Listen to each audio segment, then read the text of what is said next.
determined Brooks was unarmed. For the DA's office, here's what filing a murder charge in this case against Rolfe came down to.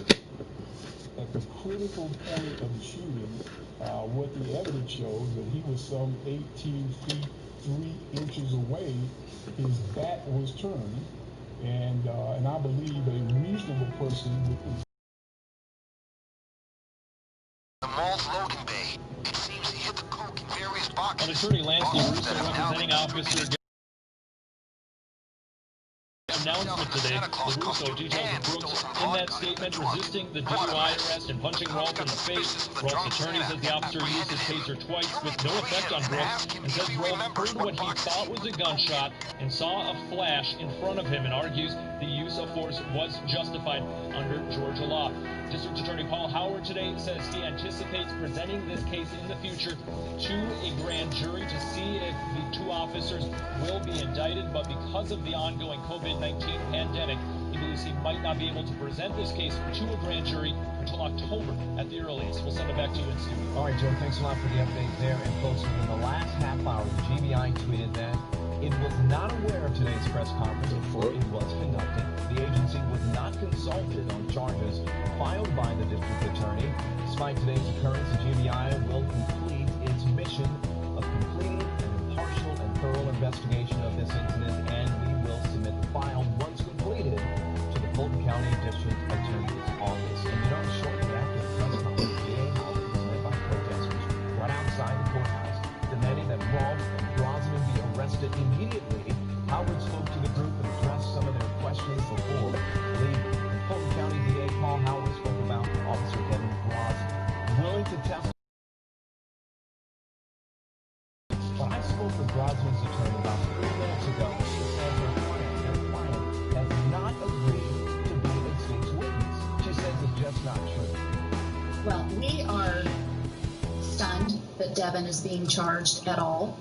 We were particularly surprised today to hear Paul Howard say that our client had agreed to testify against Officer Rolfe and that our client had agreed to become a state's witness. That's not true. That agreement is not in place. We are cooperating with their investigation. He has made no such agreement, and that was not discussed. Well, she has a lot more to say about her client and what he says happened the night of the shooting. We'll have a lot more tonight at 11 on Uplink.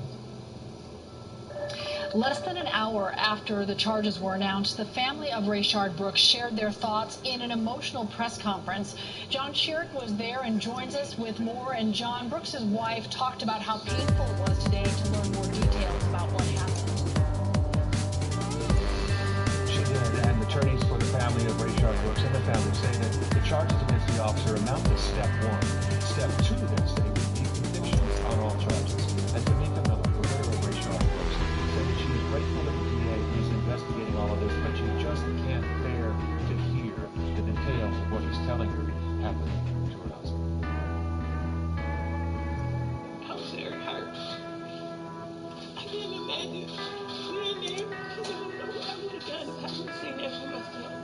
But I felt everything that he felt just by hearing what he went through. And it hurt. Then you gotta watch the video and see that he was being respectful, calm. He was just asking, "Can I just walk home, sir? Can I just, like, you know I'm drunk. Don't try. Why is you trying to get me to admit I'm drunk? For what? Like." And this case has a long way to go. Again, the attorneys for the two officers are all... Okay, said they didn't catch him driving due to the fact he was asleep in the driveway, and they let him drive from in the driveway to a parking spot. Yeah, a lot ahead for the family in this case. And John, thank you so much. We do have more of that press conference streamed on YermCity. And within the last 30 minutes, Mayor Keisha Lance Bottoms issued a statement about today's charges, reading in part, "It is my hope that justice will be served not only for the family of Mr. Brooks, but for the victims and families of the other use of force cases waiting to be resolved by the district attorney." You'll find much more on 11rod.com, including videos and interviews. It's also where you can sign up for news alerts to receive the latest updates on this case as soon as they happen. Don't throw that out. I can sell it. Has Stay with me.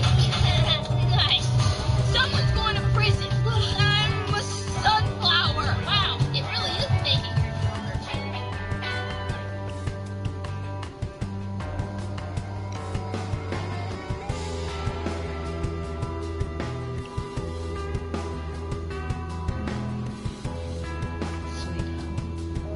Yes, you're not from these parts. We just moved down to New York.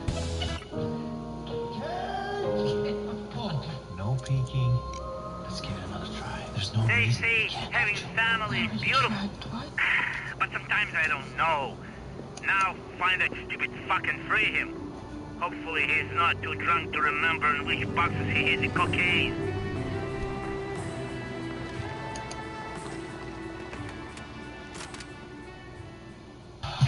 Okay. I look like a man. Okay, you're down. Every time you got it, God, you feel catfish. I love to put a bitch in a plate. Yeah, I got it. Go and ask your mom. On the ground.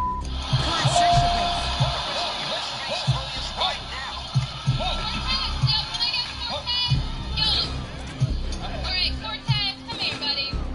DJ D-Rex, keep the beat exactly the same. We got police storming in any second now. My boss. Get ready for action. You better seek shelter. How am I battling with Santa's little helper? Okay, check it. Santa's little helper, that's a no. If I'm an elf, then you want to Santa's ho-ho.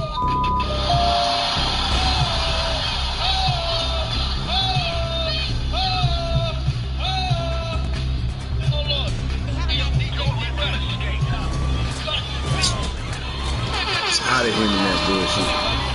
Quit cutting the beat. Leave the beat alone. You know what rhymes with rice, G? Chinese. Not really. You do not. That's called Tai Chi. And I should get mad because you and your uncle keep selling fake Nike. What?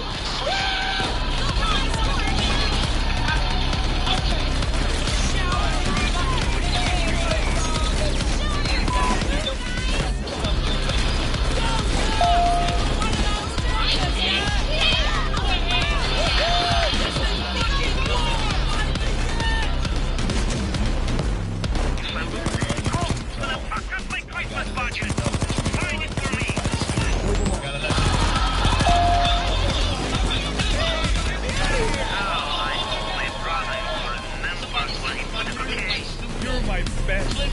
So fat, I bet you prayed to the food god.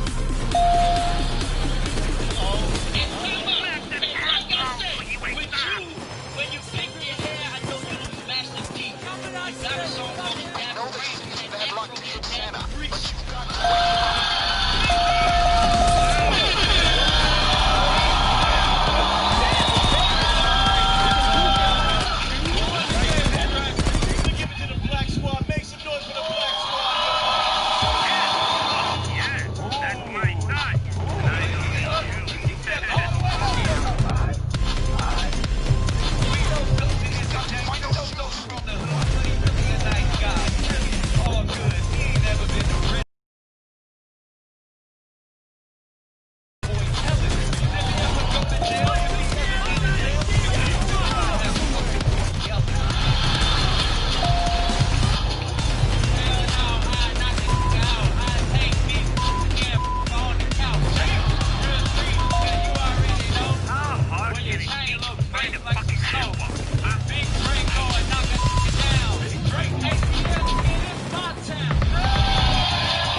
He be killing it. The beat be hitting the vibe good, and then this nigga can cut the beat to say one bar. And the rest of everybody be like, alright, turn the beat back on.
This is the shit I ain't heard about. I want to hear about.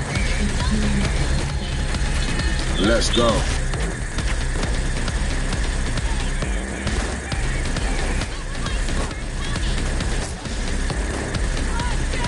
Yes, sir. Yes, sir. We back. Had some minor technical difficulty. We broke the internet for the first time. Fuck out of here. That's what we do. We all the motherfuckers. I'm here on YouTube live. We down. My man. Okay, man, said it's gonna be shut down. They don't take the show this way. And you know, before we shut down, we heard you, bro. Listen, this is what we do.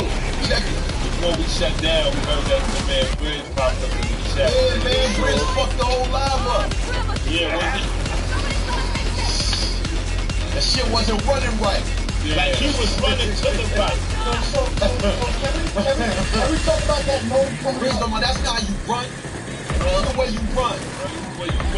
Right. Yo, let's talk about it though. Have you we don't know you with it, right?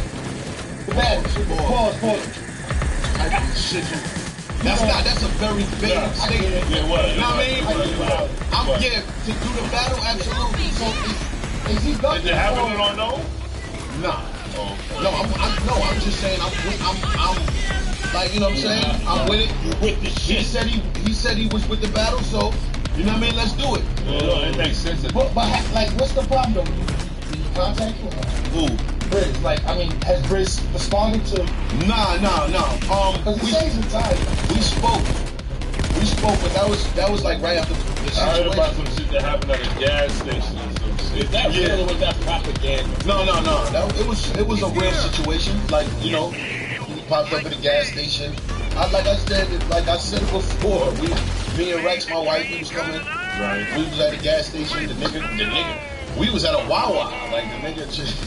Where they got hoagies. No, but where's it? We was at a Wawa and like I look and I see Briz like walking over, and I'm like, oh shit, look at Briz. But apparently he came.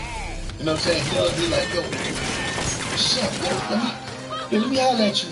Right? And niggas like, yo, wait, what the fuck? Right. And he had one other nigga with him, but he ain't never get out the car, the nigga that was with him. But, you know, it was just like, yo, what's going on? And, you know, he was a little, his mouth was foaming and shit, like, dead serious. No bullshit. Like, I ain't know, he came like, niggas like, yo, bro, and, you know, he wanted to fight Rex, because Rex threw a bottle. And niggas like, yo, like, where do you think he got the bottle? No, but like, we like, yo, we said T-Top had the bottle. He never knew that. He never knew. We like, yo, where you think Rex got the bottle from? He like, T-Top ain't kill no bottle. I'm like, nah, that's where Rex got the bottle. You know what I'm saying? Right. Like, and niggas like, yo, niggas brawling. Like, what the fuck you think? He like, nah, man, like, you know, like, niggas do, like, I feel like niggas try to take it too far. So, you know, niggas like, he wanted a one-on-one with Rex, and then niggas just like, nah, we ain't doing no one-on-ones and shit. Like, we will get jumped. We good. he understood what was happening. Like he, you know what I'm saying? He, right. You know, but he, like the shit. I'm not letting niggas get flack for my man. Like he really had a real M in his thing, in his pocket, like the real, like that's what. So everybody was saying like, yo, Rex is trying to. Oh, so Rex is that hammer, like yeah, that's what. Like that was a real. Yeah, no bullshit. Carpentry tool. And I'm not everybody thinking exactly. Like that's what I'm saying. Like we're staying with it. Yeah. But you know, it was like a decade. We were that's wild. Nah, real rap. And I'm like, yo, he even got decked in black. Nah, we was bro. You know, always looking for the ball. Nah, we was good, bro. We was good, bro. And that's what I'm saying. It wasn't like that. That situation wasn't gonna be. You know what I'm saying? Right. But I understood it after, which was to me, it was obvious like he never watched it. It since that happened because he didn't know top through the. Like once I'm like, yo, look, like I don't even show them like, look at this your man. Like if you still feel like this after this, because if your pretense was coming down because you felt like he just, you know, his pride, he wanted to. Right. So he probably like I didn't even know Delaware was that small, bro. Because we was in Wawa probably for like 7 minutes, and he like, yo, somebody called him and said that we was in the Wawa. Yeah, but the nigga, how to get to that exact location? You know what I'm saying? And he like, yo, I came and you know, his man, you know, I guess that was his. He probably was right up the block. You're right, it probably was small as shit. You know, I guess that was his like, nah, I gotta go say something or feel like something. But like, it was 3 o'clock in the afternoon. It was in Wawa. Like, it, you know, times like, yo, you really want to go through this like right now. Like, what's, you know what I mean? But neither here nor there. I'm not with that. I want to, you know, if we want to battle, we can battle. And you know. So speaking of battle, my nigga, I know we talk about me and all that, but what's next for you? I hear they throwing the hot. Wait, so we say to you, hold on, what do we say? You said Big T. Is URL going to? Is URL going to hook up with me and Big T, pick it up? We got to get Swave Shovel on the URL joint. I can't say the next one, but one after that. That's another thing I did that before. I think I can kill it. I don't make it. I don't make it like a classic. Because you don't talk about it. You don't talk about killing niggas. That's what I'm saying. You gotta kill a nigga and talk about it. But you gotta talk about it. You gotta kill a nigga and talk about it. Because if these niggas kill you, boy, they're gonna talk about it. Straight talk when you don't like when you want to battle. That's be the best thing. I'll move your head. They're gonna talk about it. That's a fact. 15 minutes of fame. Let's go.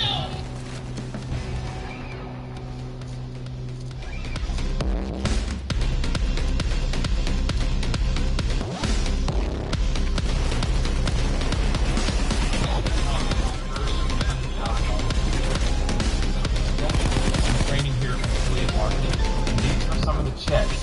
Check this out. 2006, $94,000. This is February 2006, $101,000. March 2006, $103,000. Look at this.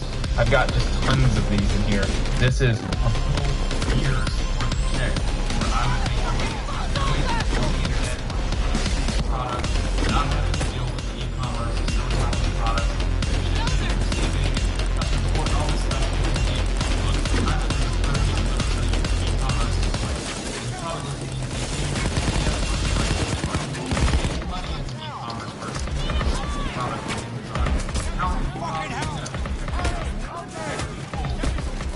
Home Business Magazine. And back in 2008, it said Hard Times Millionaires. Check me out right there, front cover, e-commerce.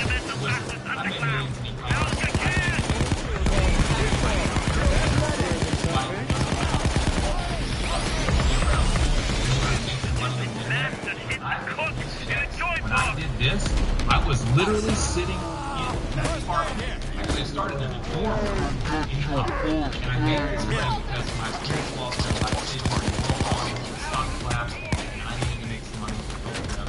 I started to do it, and I was making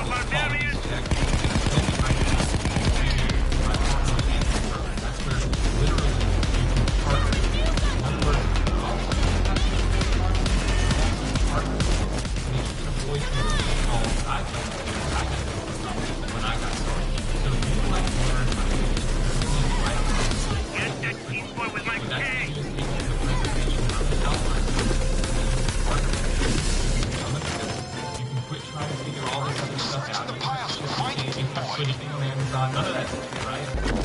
Still generating revenue online. Actually, revenue from Amazon. Still without having to build your marketing. Then, and make money not making money. So, it's the official deal. The more money you make, the more money I make. You might say to yourself, hey, why would you have to do that? I'm building an army of people who are doing exactly what I do. Back in 2006. And look, the more money you make, the more money I make. Look, once you get successful, you're looking for a way to build a business online, do it the right way the first time, do it hard most of the time, right? Look, equals old house. I do that kind of money. Guess what? I'm still making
Let's go.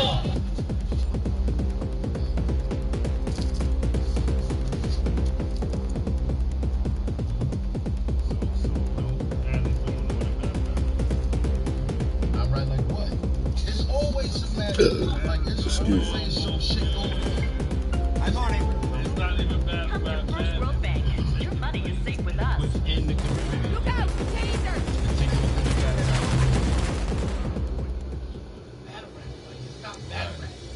Right. No, but it's within the community. It's within the, you know. I'm bubble bath is caught up with Yeah, I heard that. So yeah, I mean, you say as far as the battle rap, that's just that's like life. That's I'm right, like what? It's always some madness going. Like it's always some shit going on. You really don't know? It's not even battle rap madness. It's just taking place within the community. Yes. It's taken within the battle rap community. Right. No, but it's within the community. It's within the, you know. But our brother Math is caught up with some crazy. Yeah, I heard that. Yeah, he caught up with some crazy shit. So yeah, I mean, you say as far as the battle rap, that's just that's like life. That's not like he just happened to be a battle rapper. I'm saying, like, right, exactly. Both parties involved are known for the battle rap culture. That's what I'm saying, battle rap. Right. It's not a battle rap. It's a real life issue, really. But it's a real life shit. Yeah, it's a real life. Yeah, this is definitely some real life shit. That's your life to be over. Everybody tweaking. Like, I mean, because it's none of y'all business. Like that. Right. That's why I don't say nothing no more, because it really ain't nobody's business. Pray for all parties. Kevin Menendez, salute, man. One thing is just somebody lying. That's just, you know.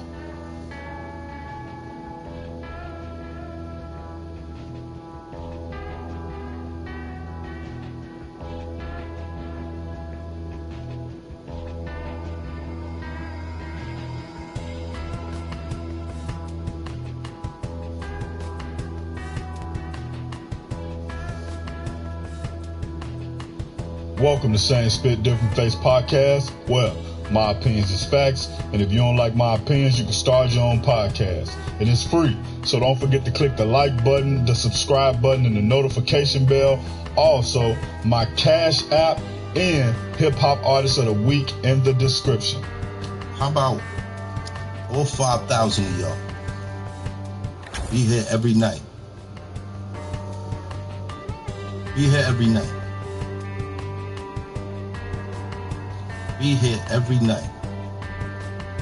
While I'm doing something positive, be here every night. Y'all want me to explain something I can't explain. The last time I saw Kiki, she met my family. We went and got smoothies, and I put in a cab. You know how crazy the smoothie shop owner looked at me today when I said, yo, do you have the footage from a year ago?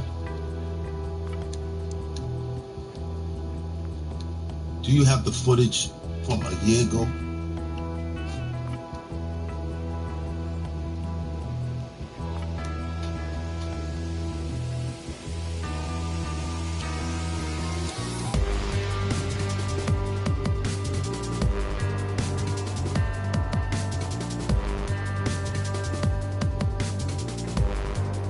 And my mom's chopped it up with her. We went and got smoothies, fam. Smoothies. What the fuck? Having family is beautiful, but sometimes I don't. She couldn't pick which flavor. I left her in the store. Come on, get the bastard down. There's an extraction team coming for the civilians. Stay sharp. She drank a smoothie, kissed me goodbye, and got in a cab, fam. Let's free Santa Claus.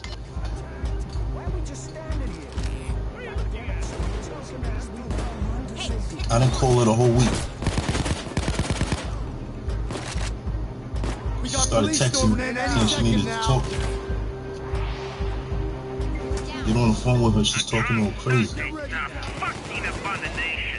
And my coke! Come on, set me free! There he is! Yes, I'm fucking In my mind, I decided that day, she's disturbed.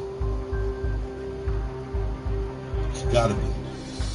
I bet you always wanted to punch the judgmental bastard Santa Claus. She Now gotta you be. can! I stashed some of the coke with some bottles. Some bottles of wine, I think. She took my LOM shorts Can you bring me the wine and cocaine? and a pot juice t-shirt. Who could just sell it as a party pack? After she took a shower, Have to find that wine in the wine store. They have a shield.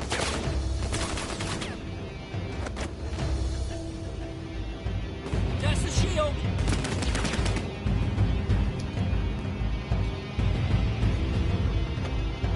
went to a smoothie shop today. I said, yo, you got footage from a year ago? The security cameras work?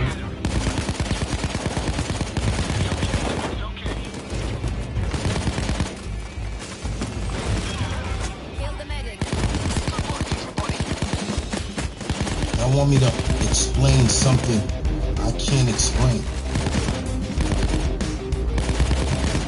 The only thing I could do is what I've been doing in that situation.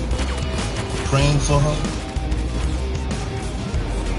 I still got the text messages. Me praying with her. I'm feeling better. And then more requests for me to pray for her. I don't know what happened in her life, son. I don't know. I don't know. Hold the fort. I can't tell you. I can't break this down. Everybody's telling me, yo, be careful what you say, be careful this, be careful that. Like, how would you feel? You wake up one day. No, this is your recollection. This is your recollection. Met my mom. When they got a smoothie. Insisted I pay for her cab.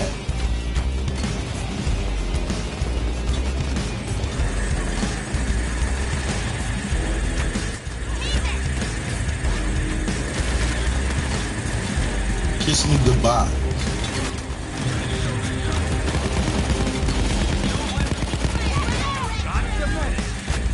A week later,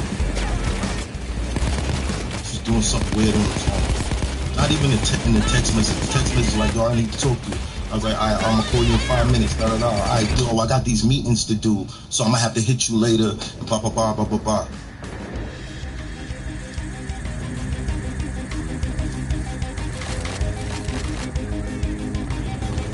Smoothies.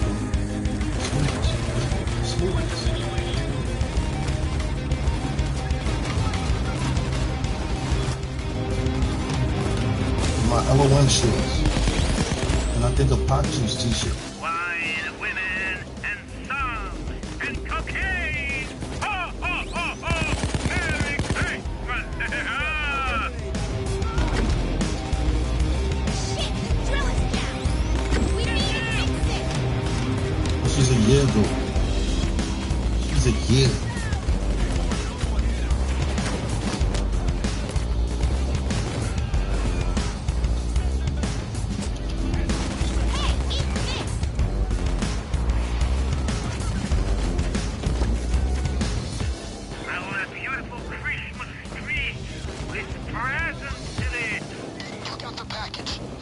No, I talked to no police. I didn't talk to no police. There's not a warrant for me. There's nothing. There's nothing. I don't know what happened to her in her life. I hope she finds peace. I hope she finds peace. But it don't got nothing to do with it.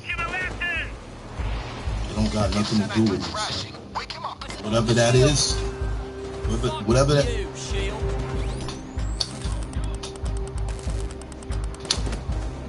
Drill mounted. Don't move. Smoothies. Police have called in heavy-duty reinforcements. Come with me.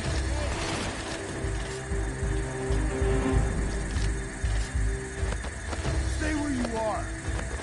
Stay low. I think you'll have to hit him to wake him up. We got a jam grill on our hands. Briefed. I'll be briefed by my lawyer on what to do.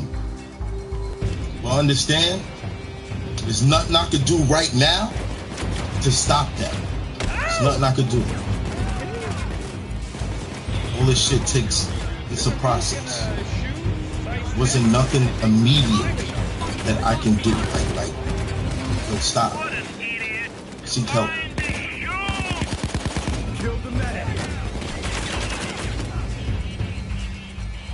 Get that shoebox, people. Here they come. That shit. They just freed another civilian.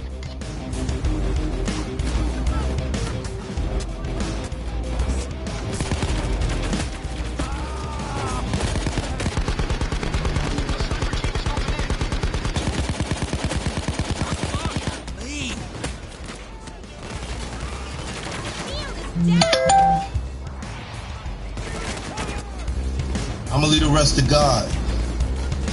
I'm gonna leave the rest to God.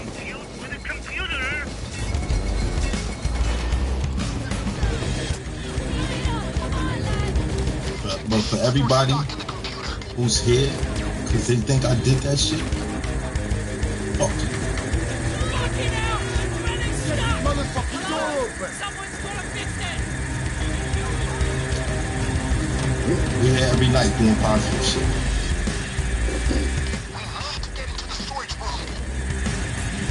Snakes, man.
protect this mask. God damn it. I took that little long brown mask. Do I get that?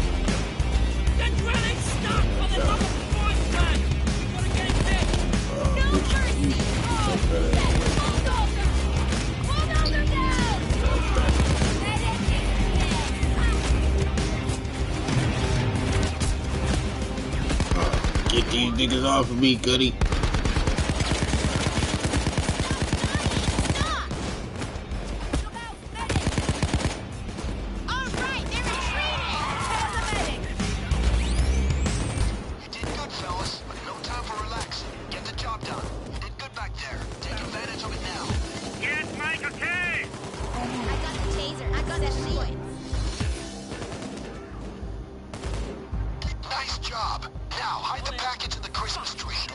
The drill's stuck! Hello? Someone's got to fix it.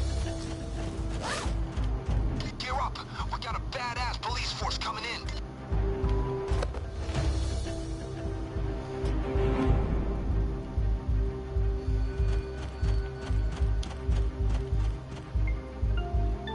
Get ready for action! Get your gun modification. Don't get caught out.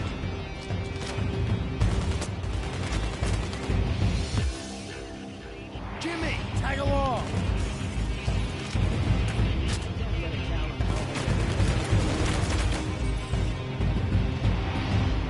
He's fucking asleep? Wake him up! Shit! The drill's jammed! Give Santa a good thrashing. Wake him up! Good luck, people. Any one of you want to share a medic bag?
In the middle of September, Mark began his phase of the campaign by advancing along the Danube to Ulm, in the heart of Bavaria.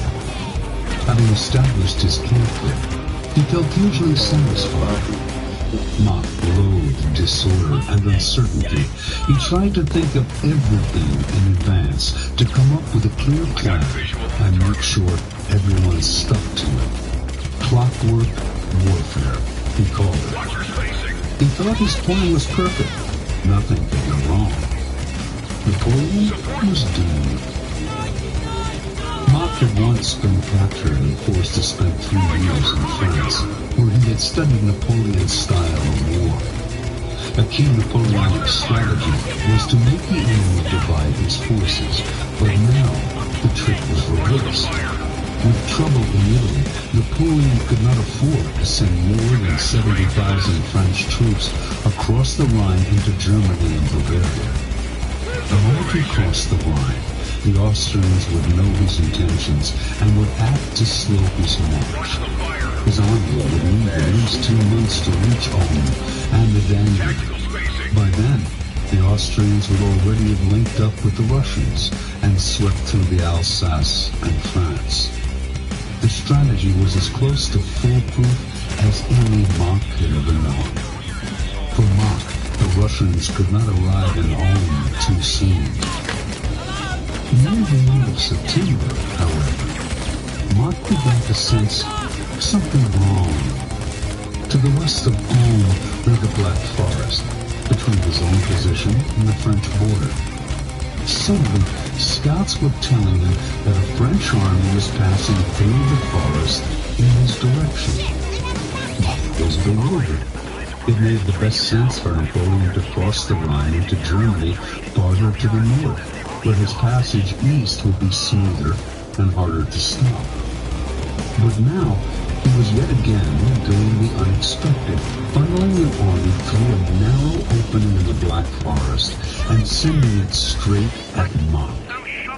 Even if this move were just a feint, Mach had to defend his position, so he sent part of his army west into the Black Forest to stem the French advance long enough for the Russians to come to his aid.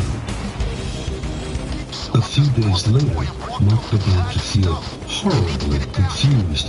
The French were proceeding through the Black Forest, and some of their cavalry had come quite far. At the same time, though, word reached Mach of a large French army somewhere to the north of his position. The reports were contradictory. Some said this army was at Stuttgart, 60 miles northwest of Ulm. Others headed more to the east, or even farther to the north, or quite close, near the Danube. Mach could get no hard information, since the French cavalry that had come through the Black Forest blocked access to the north for reconnaissance. The Austrian general now faced what he feared most: uncertainty, and it was clouding his ability to think straight. Finally, he ordered all of his troops back to Ulm, where he would concentrate his forces. Perhaps Napoleon intended to do battle at Ulm. At least Mach would have equal numbers. In early October, Austrian scouts were at last able to find out what was really going on, and it was a nightmare. The French army had crossed the Danube to the east of Ulm, blocking Mach's way back to Austria and cutting off the Russians. Another army lay to the south, blocking his route to Italy. How could 70,000 French soldiers appear in so many places at once, and move so fast? Gripped by panic, Mach sent probes in every direction. On October 11th, his men discovered a weak point. Only a small French force barred the way north and east. There, he could push through and escape the French encirclement. He began to prepare for the march. But 2 days later, when he was on the point of ordering the retreat, his scouts reported that a large French force had appeared overnight, blocking the northeastern route as well. On October 20th, finding out that the Russians had decided not to come to his rescue, Mach surrendered. Over 60,000 Austrian soldiers were taken prisoner with hardly a shot fired. It was one of the most splendidly bloodless victories in history. In the next few months, Napoleon's army turned east to deal with the Russians and remaining Austrians, culminating in his spectacular victory at Austerlitz. Meanwhile, Mach languished in an Austrian prison, sentenced to 2 years for his role in this humiliating defeat. There, he racked his brains, losing his sanity in the process, some said. Where had this plan gone wrong? How had an army appeared out of nowhere to his east, so easily swallowing him up? He had never seen anything like it, and he was trying to figure it out to the end of his days. Interpretation. History should not judge General Monk too harshly, for the French armies he faced in the fall of 1805 represented one of the greatest revolutions in military history. For thousands of years, war had been fought. The commander led his large and unified army into battle against an opponent of roughly equal size. He would never break up his army into smaller units, for that would violate the military principle of keeping one's forces concentrated. Furthermore, scattering his forces would make them harder to monitor, and he would lose control over the battle. Suddenly, Napoleon changed all that. In the years of peace between 1800 and 1805, he reorganized the French military, bringing different forces together to form the Grande Armée, 210,000 men strong. He divided this army into several corps, each with its own cavalry, infantry, artillery, and general staff. Each was led by a marshal general, usually a young officer of proven strength in previous campaigns, varying in size from 15,000 to 30,000 men. Each corps was a miniature army, headed by a miniature Napoleon. The key to the system was the speed with which the corps could move. Napoleon would give the marshals their missions, then let them accomplish it on their own. Little time was wasted with the passing of orders back and forth, and smaller armies needing less baggage could march with greater speed. Instead of a single army moving in a straight line, Napoleon could disperse and concentrate his corps in limitless patterns, which to the enemy seemed chaotic and unreadable. This was the monster that Napoleon unleashed on Europe in September 1805. Understand, the future belongs to groups that are fluid, fast, and non-linear. Your natural tendency as a leader may be to want to control the group, to coordinate its every movement, but that will just tie you to the past and to the slow-moving armies of history. It takes strength of character to allow for a margin of chaos and uncertainty, to let go a little, but by decentralizing your army and segmenting it into teams, you will gain in mobility, which you lose in complete control. And mobility is the greatest force multiplier of them all. It allows you to both disperse and concentrate your army, throwing it into patterns instead of advancing in straight lines. These patterns will confuse and paralyze your opponents. Give your different corps clear missions that fit your strategic goals, then let them accomplish them as they see fit. Smaller teams are faster, more creative, more adaptable. Their officers and soldiers are more engaged, more motivated. In the end, unity will bring you far more power and control than petty domination. Keys to warfare. The world is full of people looking for a secret formula for success and power. They do not want to think on their own, they just want a recipe to follow. They are attracted to the idea of strategy for that very reason. In their minds, strategy is a series of steps to your power. Turn them in the you know, they get the shit.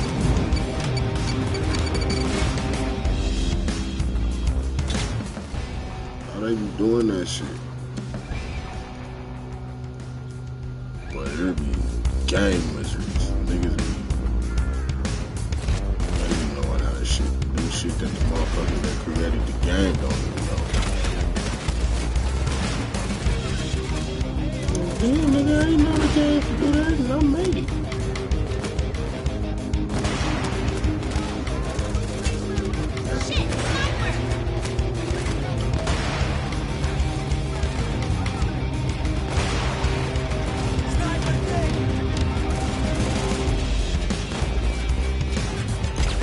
They want these steps spelled out for them by an expert or a guru. Believing in the power of imitation, they want to know exactly what some great person has done before. Their maneuvers in life are as mechanical as their thinking. To separate yourself from such a crowd, you need to get rid of a common misconception. The essence of strategy is not to carry out a brilliant plan that proceeds in steps.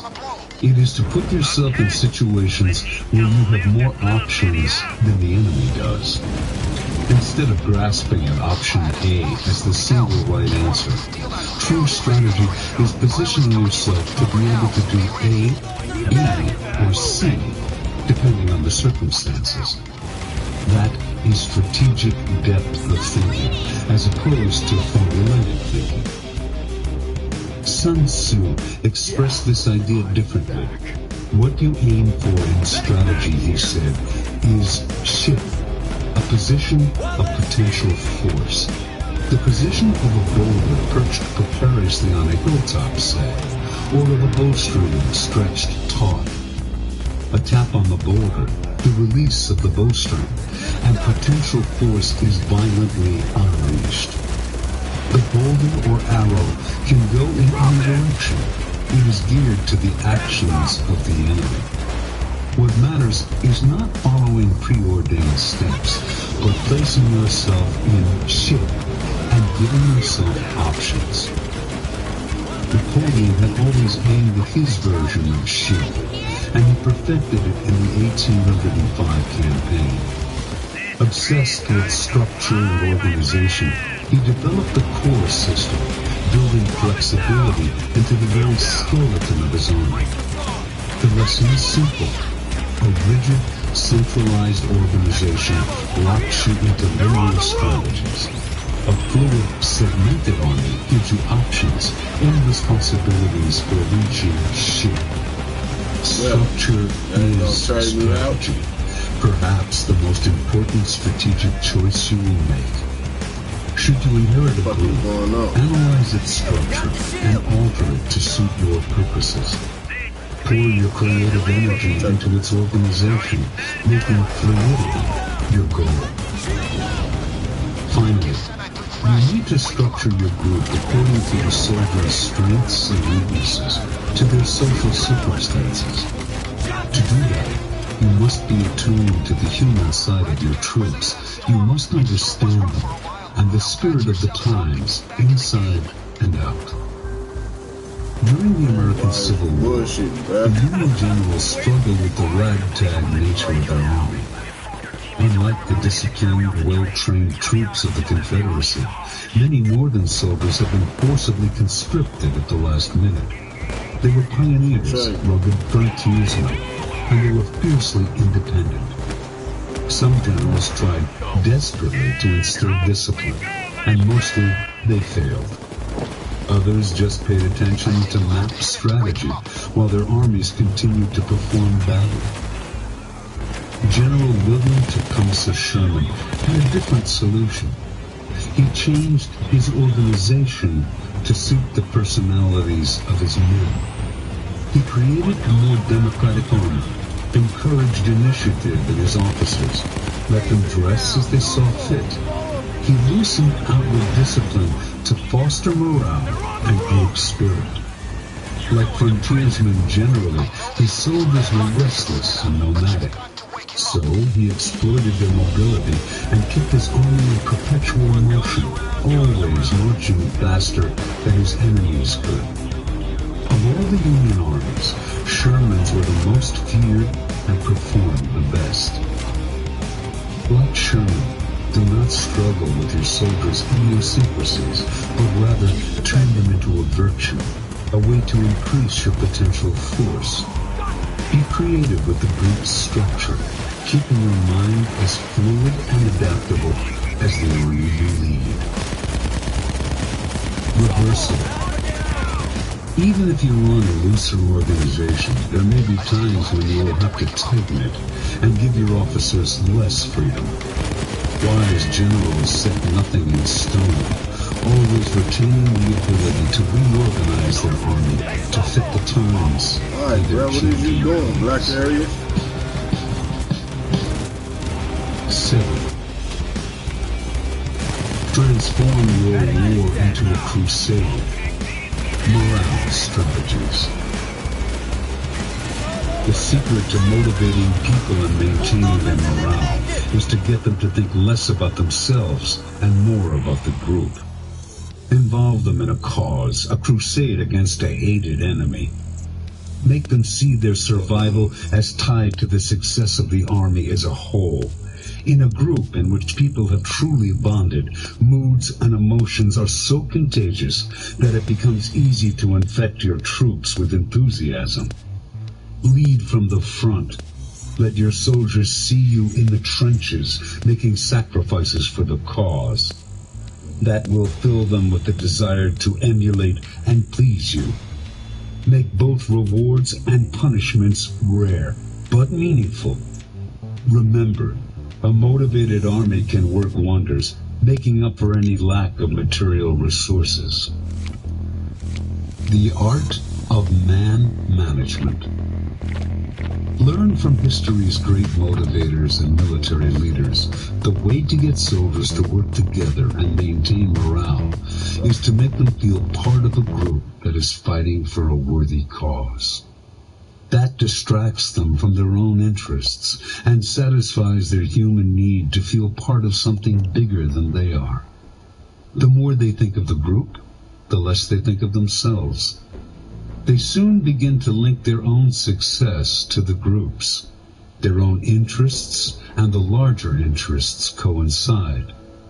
In this kind of army, people know that selfish behavior will disgrace them in the eyes of their companions. They become attuned to a kind of group conscience.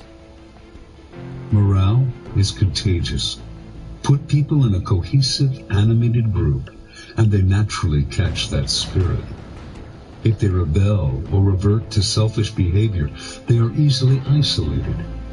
You must establish this dynamic the minute you become the group's leader. It can only come from the top, that is, from you. The ability to create the right group dynamic, to maintain the collective spirit, is known in military language as man management. History's great generals, Alexander the Great, Hannibal, Napoleon, were all masters of the art, which for military men is more than simply important. In battle, it can be the deciding issue, a matter of life and death. In war, Napoleon once said, "The moral is to the physical as 3 to 1. He meant that his troops' fighting spirit was crucial in the outcome of the battle. With motivated soldiers, he could beat an army 3 times the size of his own. To create the best group dynamic and prevent destructive morale problems, follow these 8 crucial steps, culled from the writings and experiences of the masters of the art. It is important to follow as many of the steps as possible. None is less important than any other. Step 1. Unite your troops around a cause. Make them fight for an idea. Bring people together around a cause, and you create a motivated force. The cause can be anything you wish, but you should represent it as progressive. It fits the times. It is on the side of the future, so it is destined to succeed. If necessary, you can give it a veneer of spirituality. It is best to have some kind of enemy to hate. An enemy can help a group to define itself in opposition. Ignore this step, and you are left with an army of mercenaries. You will deserve the fate that usually awaits such armies. Step 2. Keep their bellies full. People cannot stay motivated if their material needs go unmet. If they feel exploited in any way, their natural selfishness will come to the surface and they will begin to peel off from the group. attending to their physical needs will make it easier to ask more of them when the time comes. Step 3. Lead from the front. The enthusiasm with which people join a cause inevitably wanes. One thing that speeds up its loss and that produces discontent is the feeling that the leaders do not practice what they preach. Right from the beginning, your troops must see you leading from the front, sharing their dangers and sacrifices, taking the cause as seriously as they do. Instead of trying to push them from behind, make them run to keep up with you. Step 4. Concentrate their qi. There is a Chinese belief in an energy called qi, which dwells in all living things. All groups have their own level of qi, physical and psychological. A leader must understand this energy and know how to manipulate it. Idleness has a terrible effect on qi. When soldiers are not working, their spirits lower, doubts creep in, and selfish interests take over. Similarly, being on the defensive, always waiting and reacting to what the enemy dishes out, will also lower qi. So keep your soldiers busy, acting for a purpose, moving in a direction. Propelling them forward will excite them and make them hungry for battle. Aggressive action concentrates qi, and concentrated qi is full of latent force. Step 5. Play to their emotions. The best way to motivate people is not through reason, but through emotion. Humans, however, are naturally defensive, and if you begin with an appeal to their emotions, some histrionic harangue, they will see you as manipulative and will recoil. An emotional appeal needs a setup. Lower their defenses and make them bond as a group by putting on a show, entertaining them, telling a story. Now they have less control over their emotions, and you can approach them more directly, moving them easily from laughter to anger or hatred. Masters of man management have a sense of drama. They know when and how to hit their soldiers in the gut. Step 6. Mix harshness and kindness. The key to man management is a balance of punishment and reward. Too many rewards will spoil your soldiers and make them take you for granted. Too much punishment will destroy their morale. You need to hit the right balance. Make your kindness rare, and even an occasional warm comment or generous act will be powerfully meaningful. Anger and punishment should be equally rare. Instead of setting very high standards that few can reach, make your soldiers compete to please you. Make them struggle to see less harshness and more kindness. Step 7. Build the group myth. The armies with the highest morale are armies that have been tested in battle. Soldiers who have fought alongside one another through many campaigns forge a kind of group myth based on their past victories. Living up to the tradition and reputation of the group becomes a matter of pride. Anyone who lets it down feels ashamed. To generate this myth, you must lead your troops into as many campaigns as you can. Success alone will help bring the group together. Create symbols and slogans that fit the myth. Your soldiers will want to belong. Step 8. Be ruthless with grumblers. Allow grumblers and the chronically disaffected any leeway at all, and they will spread disquiet and even panic throughout the group. As fast as you can, you must isolate them and get rid of them. Historical example.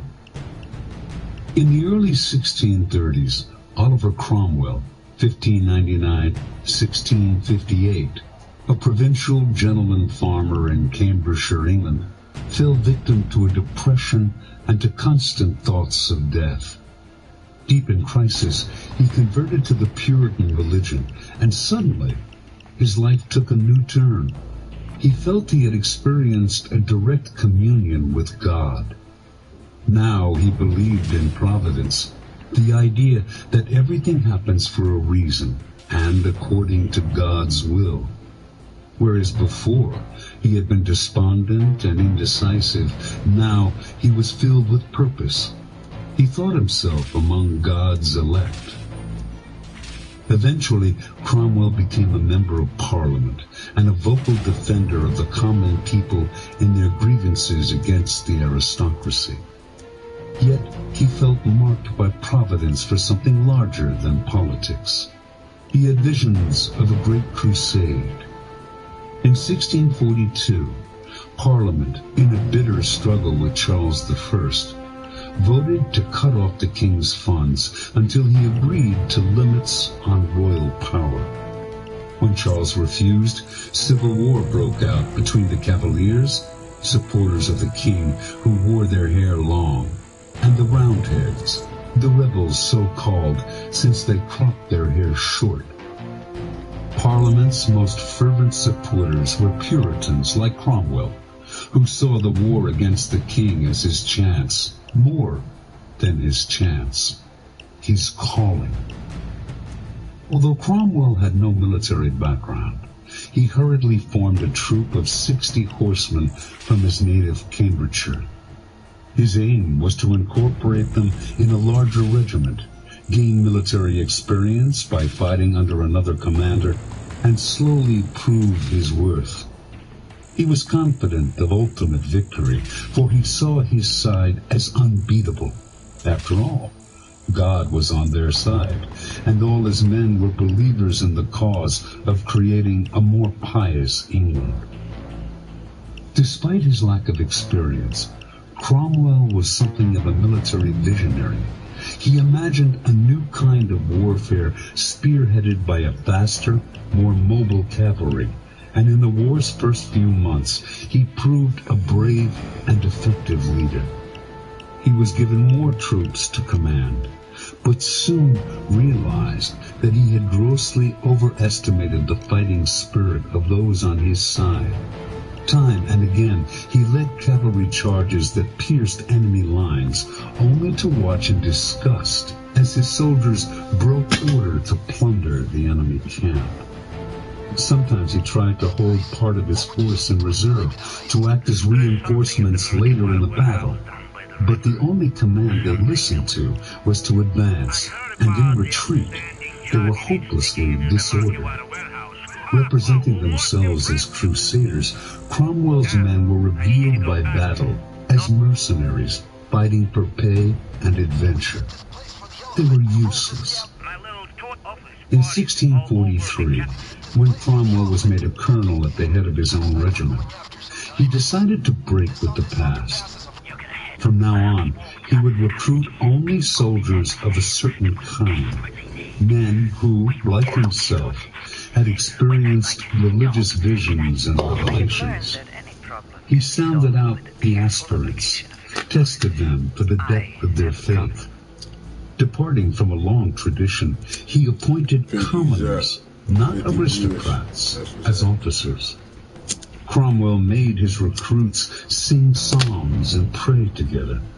In a stern check on bad discipline, he taught them to see all their actions as part of God's plan.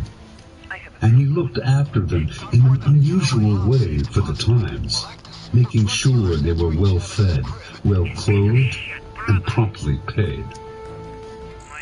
When Cromwell's army went into battle, it was now a force to reckon with. The men rode in tight formation, loudly singing psalms. As they neared the king's forces, they would break into a pretty round trot, not the headlong and disorderly charge of other troops. Even in contact with the enemy, they kept their order, and they retreated with as much discipline as when they advanced. 6 meal, my nigga, in there. Since they believed that God was with them, they had no fear of death. They could march straight up a hill into enemy fire without breaking step. Having gained control over his cavalry, Cromwell could maneuver them with infinite flexibility. His troops won battle after battle.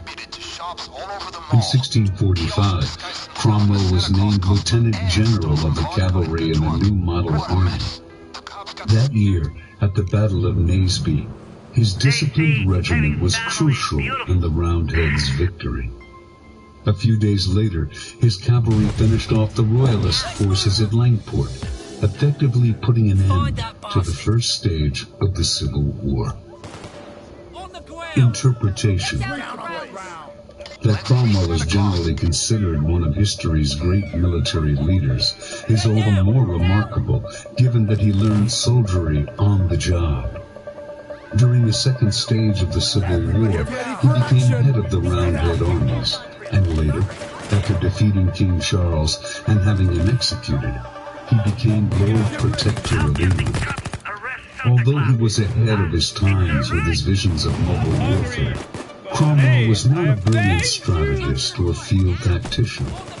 His success lay in the morale and discipline of his cavalry, and the secret to those was the quality of the men he recruited, true believers in his cause. Such men were naturally open to his influence and accepting of his discipline. With each new victory, they grew more committed to him and more cohesive. He could ask the most of them. Above all else, then, pay attention to your staff, to those you recruit to your cause. Many will pretend to share your beliefs, but your first battle will show that all they wanted was a job. Soldiers like these are mercenaries and will get you nowhere. True believers are what you want. Expertise and impressive resumes matter less than character and the capacity for sacrifice. Recruits of character will give you a staff already open to your influence, making morale and discipline infinitely easier to attain. This core personnel will spread the gospel for you, keeping the rest of the army in line. As far as possible in this secular world, make battle a religious experience, an ecstatic involvement in something transcending the present. Reverse it. If morale is contagious, so is its opposite. Fear and discontent can spread through your troops like wildfire. The only way to deal with them is to cut them off before they turn into panic and rebellion. Waste no time and deal with the whole group. Appeal to their pride and dignity. Make them feel ashamed of their moment of weakness and madness. Remind them of what they have accomplished in the past and show them how they are falling short of the ideal. This social shaming will wake them up and reverse the dynamic.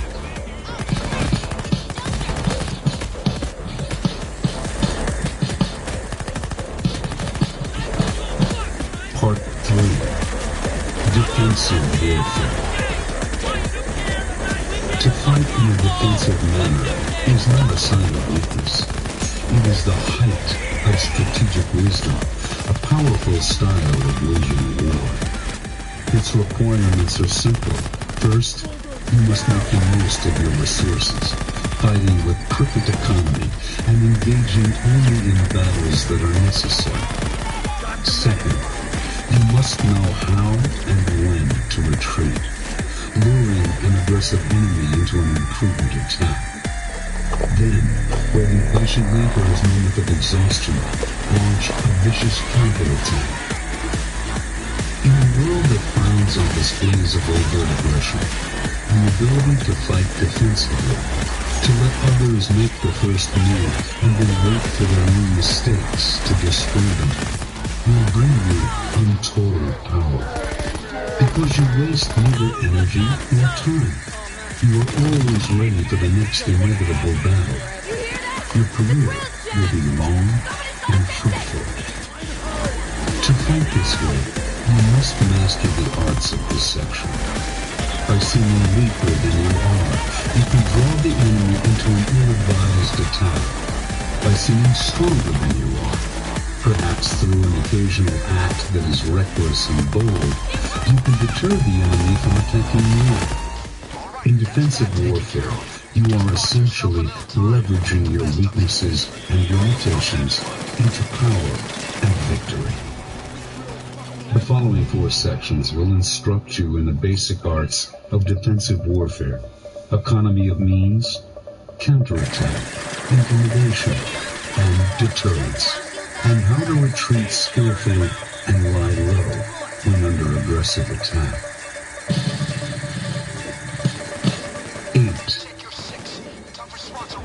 Pick your battles carefully. The perfect economy strategy.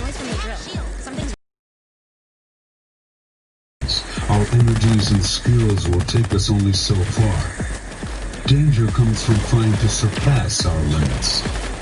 Seduced by some glittering prize into overextending ourselves, we end up exhausted and vulnerable.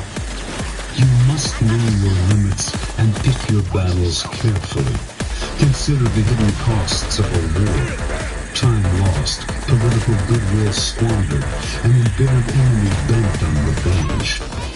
Sometimes it is better to wait, to undermine your enemies covertly rather than hitting them straight on. If battle cannot be avoided, get them to fight on your terms. Aim at their weaknesses, make the war expensive for them and cheap for you. Fighting with perfect economy, you can outlast even the most powerful foe. The spiral effect. In 281 BC, war broke out between Rome and the city of Tarentum on Italy's east coast. Tarentum had begun as a colony of the Greek city of Sparta. Its citizens still spoke Greek, considered themselves cultured Spartans, and thought other Italian cities barbaric. Rome, meanwhile, was an emerging power, locked in a series of wars with neighboring cities. The prudent Romans were reluctant to take on Tarentum. It was Italy's wealthiest city at the time, rich enough to finance its allies in a war against Rome. It was also too far away, off in the southeast, to pose an immediate threat. But the Tarentines had sunk some Roman ships that had wandered into their harbor, killing the fleet's admiral. And when Rome had tried to negotiate a settlement, its ambassadors had been insulted. Roman honor was at stake, and it readied itself for war. Tarentum had a problem. It was wealthy, but had no real army. Its citizens had gotten used to easy living. The solution was to call in a Greek army to fight on its behalf. The Spartans were otherwise occupied, so the Tarentines called on King Pyrrhus of Epirus, the greatest Greek warrior king since Alexander the Great. Epirus was a small kingdom in west-central Greece. It was a poor land, sparsely populated, with meager resources. But Pyrrhus, raised on stories of Achilles, for whom his family claimed to be descended, and of Alexander the Great, a distant cousin, was determined to follow in the footsteps of his illustrious ancestors and relatives, expanding Epirus and carving out his own empire. In battle, he had become known for leading dangerous charges, earning himself the nickname the Eagle. Back in Epirus, he had built up his small army and trained it well, even managing to defeat the much larger Macedonian army in several battles. The Tarentines' offer was tempting. First, they promised him money and a large army raised from allied states. Second, by defeating the Romans, he could make himself master of Italy, and from Italy, he could take first Sicily, then Carthage in North Africa. Alexander had moved east to create his empire. Pyrrhus could move west and dominate the Mediterranean. he accepted the offer. In the spring of 280 BC, Pyrrhus set sail with the largest Greek army ever to cross into Italy. 20,000 foot soldiers, 3,000 horsemen, 2,000 bowmen, and 20 elephants. Once in Tarentum, though, he realized he had been tricked. Not only did the Tarentines have no army, they had made no effort to assemble one, leaving Pyrrhus to do it himself. Pyrrhus wasted no time. He declared a military dictatorship in the city and began to build and train an army from among the Tarentines as fast as possible. Pyrrhus's arrival in Tarentum worried the Romans, who knew his reputation as a strategist and fighter. Deciding to give him no time to prepare, they quickly sent out an army, forcing Pyrrhus to make do with what he had, and he set off to face them. The two armies met near the town of Heraclea. Pyrrhus and his troops were outnumbered, and at one point were on the verge of defeat, when he unleashed his secret weapon, his elephants, with their massive weight, loud, fearsome trumpeting, and soldiers on top firing arrows down at will. The Romans had never faced elephants in battle before, and panic spread among them, turning the tide of the fight. Soon the disciplined Roman legions were in headlong retreat. The eagle had won a great victory. His fame spread across the Italian peninsula. He was indeed the reincarnation of Alexander the Great. Now other cities sent in reinforcements, more than making up for his losses at Heraclea. But Pyrrhus was worried. He had lost many veterans in the battle, including key generals. More important, the strength and discipline of the Roman legions had impressed him. They were like no other troops he had faced. He decided to try to negotiate a peaceful settlement with the Romans, offering to share the peninsula with them. At the same time, though, he marched on Rome to give the negotiations urgency and to make it clear that unless the Romans sued for peace, they would face him again. The Romans proudly rejected the offer of a settlement. They would never share Italy. The two armies met again near the town of Asculum, not far from Rome, in the spring of 279 BC. This time, their numbers were about equal. The first day of battle was fierce, and once again the Romans seemed to have the edge. But on the second day, Pyrrhus, a strategic master, managed to lure the Roman legions onto terrain better suited to his own style of maneuvering, and he gained the advantage. As was his wont, near the end of the day, he personally led a violent charge at the heart of the Roman legions. Elephants in front. The Romans scattered, and Pyrrhus was once again victorious. King Pyrrhus had now scaled the heights, yet he felt only gloom and foreboding. His losses had been terrible. The ranks of the generals he depended on were decimated, and he himself had been badly wounded.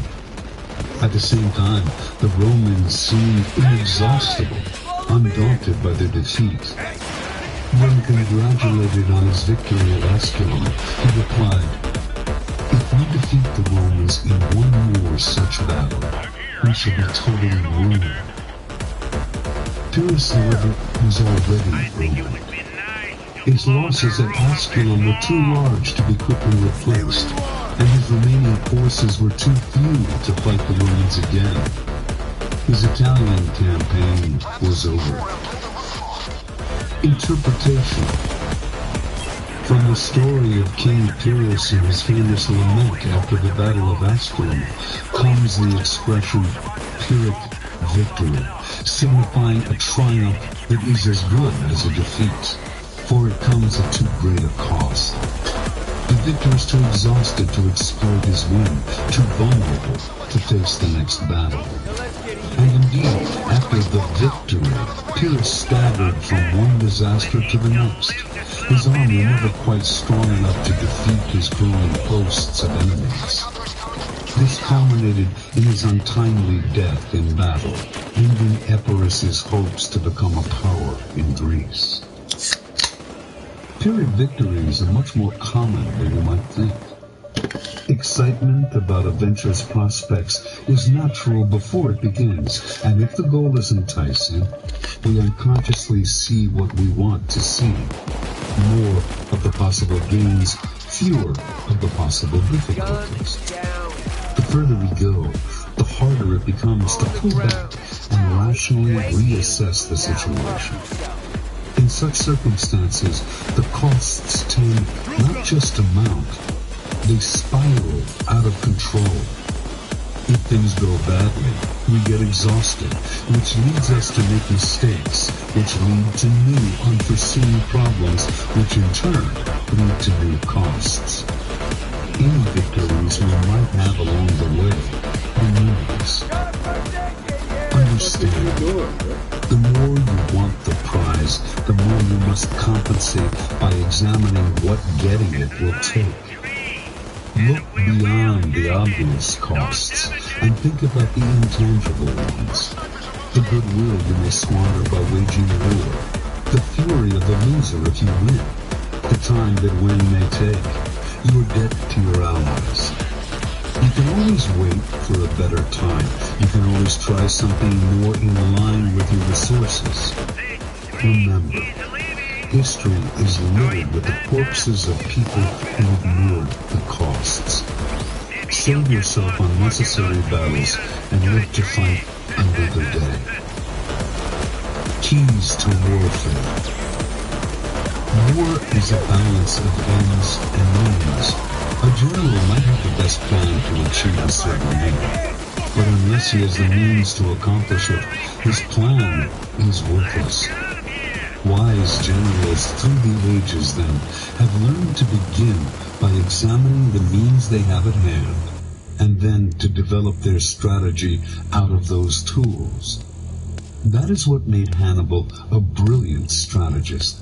He would always think first of the givens, the makeup of his own army, and of the enemy's, their respective proportions of cavalry and infantry, the terrain, his troops' morale, the weather. That would give him the foundation, not only for his plan of attack, but for the ends he wanted to achieve in this particular encounter. Instead of being locked into a way of fighting like so many generals, he constantly adjusted his ends to his means. That was the strategic advantage he used again and again. The next time you launch a campaign, try an experiment. Do not think about either your solid goals or your wishful dreams, and do not plan out your strategy on paper. Instead, think deeply about what you have, the tools and materials you will be working with. Ground yourself not in dreams and plans, but in reality. Think of your own skills, any political advantage you might have, the morale of your troops, how creatively you can use the means at your disposal. Then, out of that process, let your plans and goals blossom. Not only will your strategies be more realistic, they will be more inventive and forceful. Dreaming first of what you want, and then trying to find the means to reach it. Do not mistake cheapness for perfect economy. Armies have failed by spending too little, as often as by spending too much. Perfect economy does not mean hoarding your resources. That is not economy, but stinginess, deadly in war. Perfect economy means finding a golden mean, a level at which your blows count, but do not wear you out. Over-economizing will wear you out more, for the war will drag on, its costs growing, without your ever being able to deliver a knockout punch. Fighting economically will build momentum. Think of it as finding your level, a perfect balance between what you are capable of and the task at hand. When the job you are doing is neither above nor below your talents, but at your level, you are neither exhausted nor bored and depressed. You suddenly have new energy and creativity. Fighting with perfect economy is like hitting that level. Less resistance in your path, greater energy unleashed. Oddly enough, knowing your limits will expand your limits. Getting the most out of what you have will let you have more. Reversal. There can never be any value in fighting uneconomically, but it is always a wise course to make your opponent waste as much of his resources as possible. This can be done through hit-and-run tactics, forcing him to expend energy chasing after you, lure him into thinking that one big offensive will ruin you, then bog that offensive down in a protracted war in which he loses valuable time and resources. A frustrated opponent, exhausting energy on punches he cannot land, will soon make mistakes and open himself up to a vicious counterattack. 9. Turn the tables. The counterattack strategy. Moving first, initiating the attack, will often put you at a disadvantage. You are exposing your strategy and limiting your options.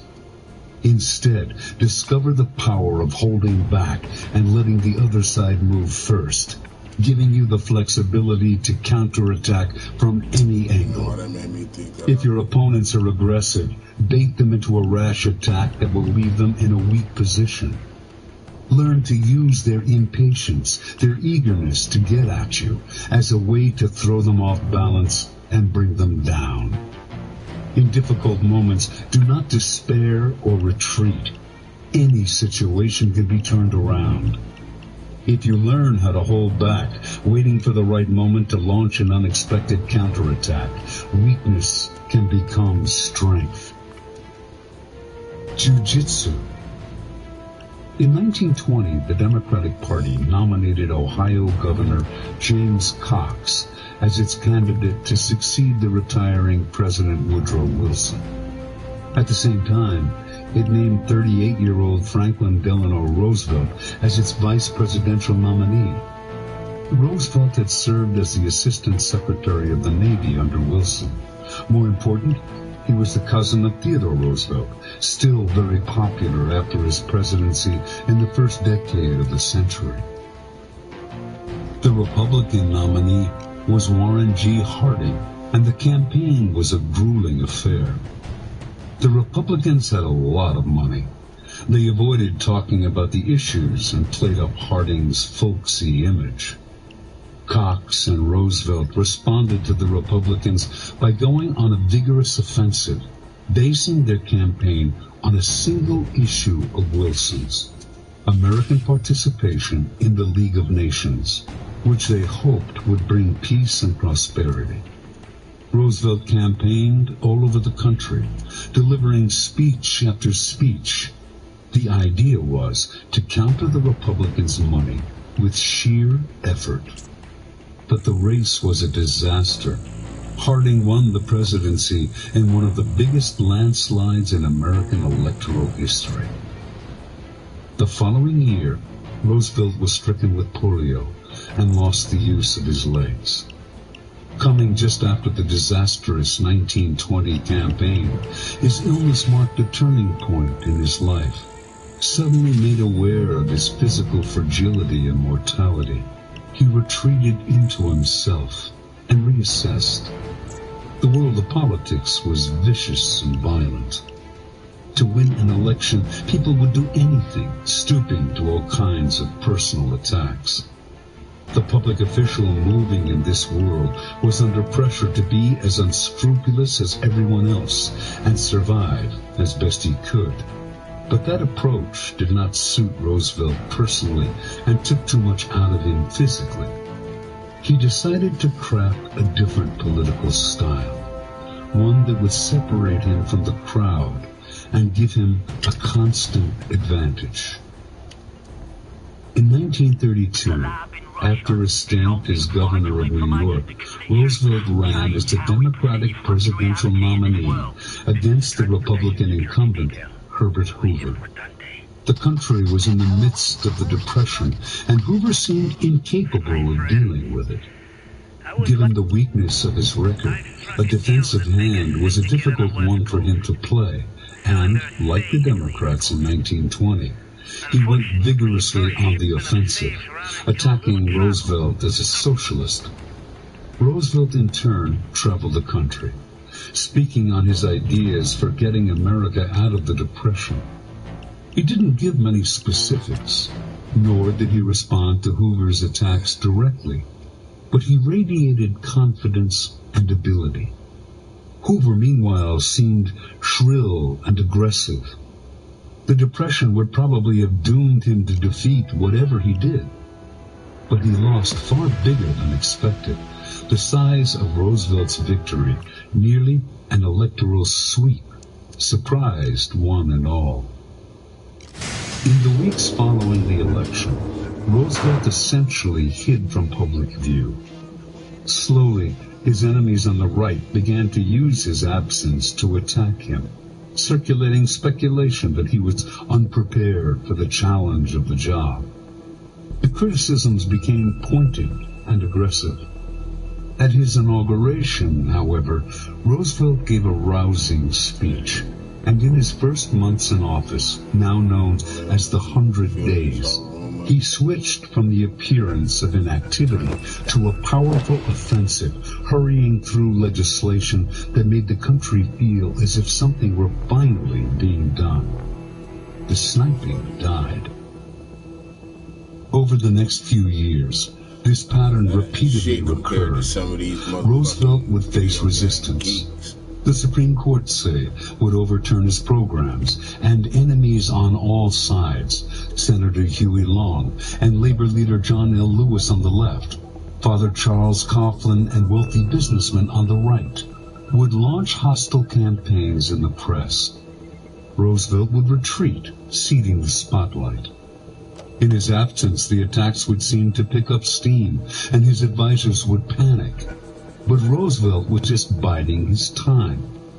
Eventually, he knew, people would tire of these endless attacks and accusations, particularly because by refusing to reply to them, he made them inevitably one-sided. Then, usually a month or two before election time, he would go on the offensive, defending his record and attacking his opponents suddenly and vigorously enough to catch them all off guard. The timing would also jolt the public, winning him their attention. In the periods when Roosevelt was silent, his opponents' attacks would grow, and grow more shrill, but that only gave him material he could use later, taking advantage of their hysteria to make them ridiculous. The most famous example of this came in 1944, when that year's Republican presidential nominee, Thomas Dewey, launched a series of personal attacks on Roosevelt, questioning the activities of his wife, his sons, and even his dog, the Scotch Terrier Fala, who Dewey accused of being pampered at the taxpayers' expense. Roosevelt countered in a campaign speech. The Republican leaders have not been content to make personal attacks upon me or my sons. They now include my little dog, Fala. Unlike the members of my family, Fala resents this. When he learned that the Republican fiction writers had concocted a story that I left him behind on an Aleutian island and had sent a destroyer back to find him at a cost to the taxpayer of $2 or $3 or $8 or $20 million, his Scotch soul was furious. He has not been the same dog since. I am accustomed to hearing malicious falsehoods about myself.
know that all of you. Why don't we ever see little white kids being held at gunpoint? Okay? It's period. The Constitution was written for all Americans, okay? Except it only seems like you have to be a certain shade or a certain color to reap the benefits of it.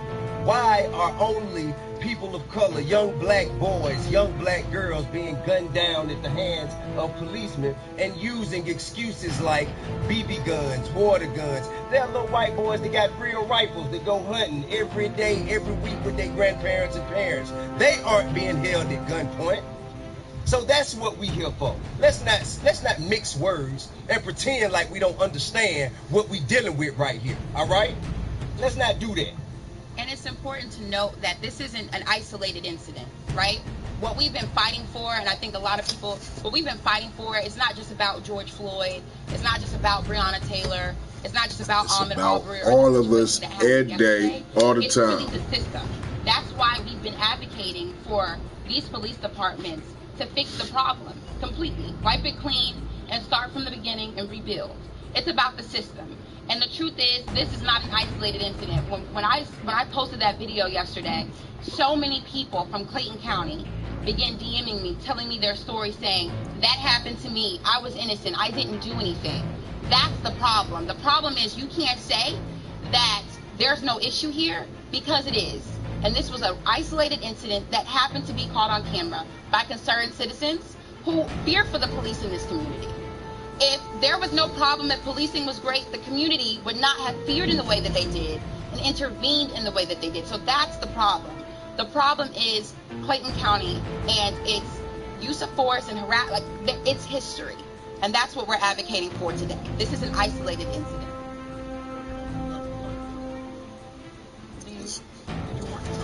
Is it not, or is it?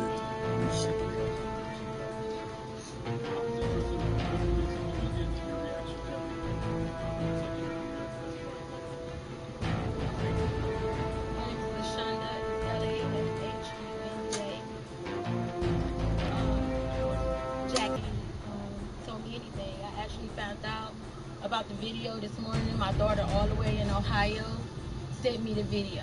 She found out before I found out about this whole situation, and I was just wondering, like, why wouldn't the police contact the parents? But first, people in Clayton County demanding answers after a Facebook video shows a police officer holding several boys at gunpoint. The video has been viewed 500,000 times, but only shows a portion of what happened tonight. Both sides offering new details on what led up to this and how it ended. We want to start with the 911 call from a gas station worker around 7 p.m. last night.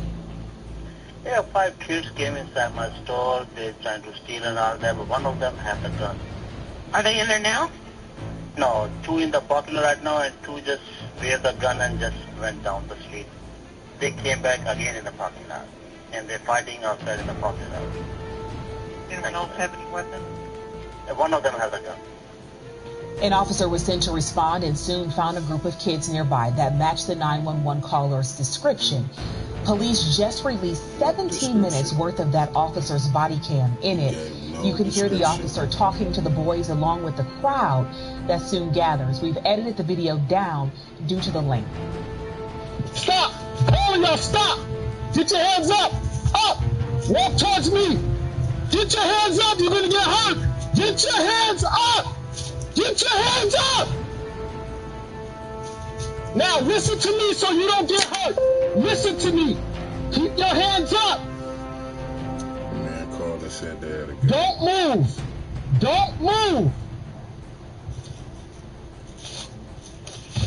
Just relax. Nobody's hurt. Please, I don't want to hurt one of y'all. Standing by. Young man, don't move.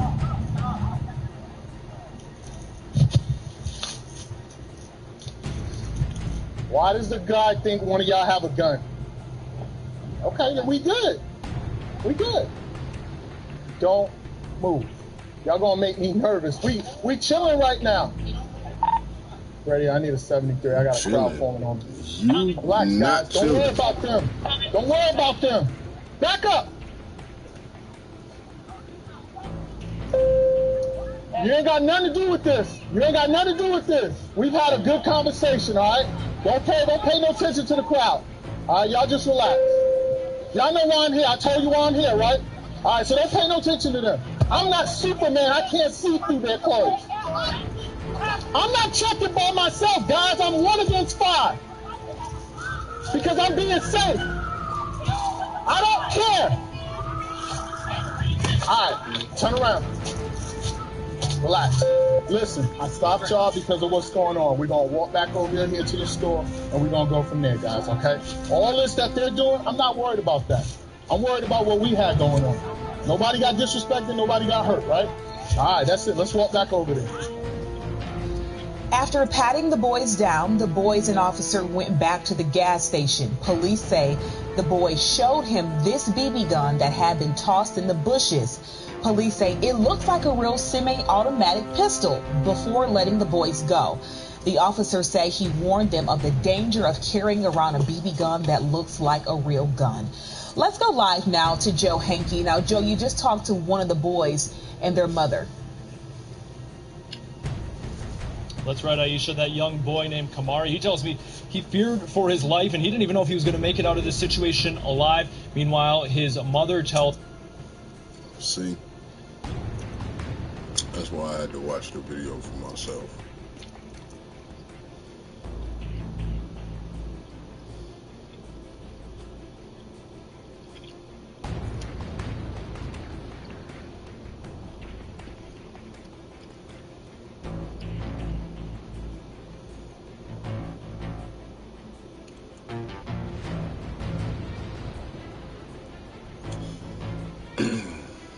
Due to the fact that I was once upon a time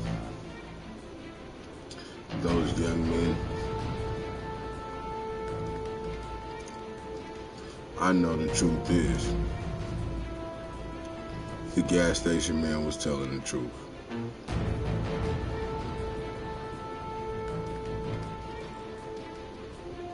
That's why it was thrown in the bushes. That's why they ended up showing him where it was.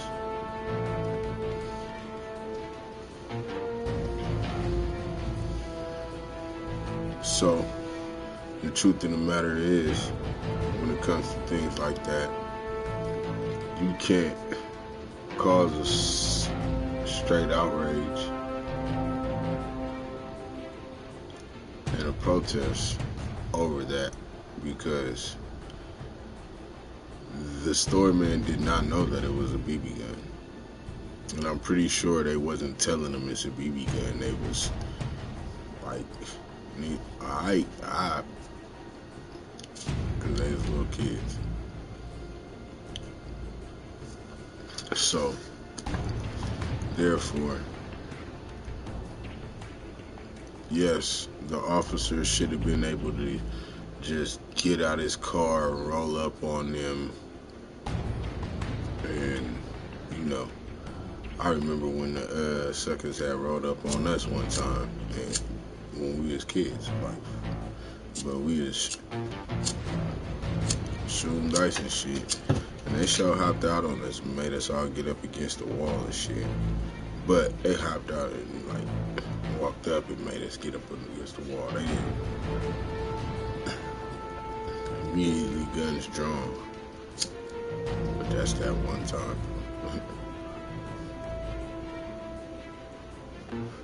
Period, point blank. There's always gonna be some folks doing something. So, from my assessment of watching that video, I mean, the officer did well. It's a shame he had to have the gun on him, but for having the gun on him or whatnot, he was talking, trying to keep it cool and like, you know, and the problem like motherfuckers have with getting stopped by the police is immediately not wanting to understand, and I don't have to comply because you don't have a reason to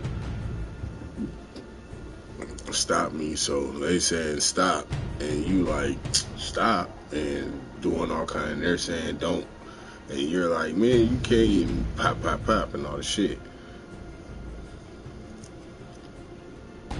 for me personally, I feel like it's more of a kick in their face when I stop. Yep. William Higley, such and such. Yeah. Da-da-da-da. And then if they get to talking crazy or whatever, then am I free to go, sir? Or whatever the case, you know what I'm saying? But like, I don't know.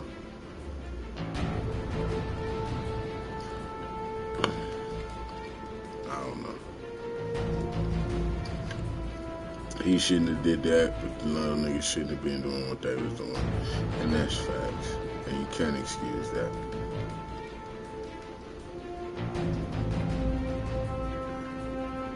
Whether it's a BB gun or not.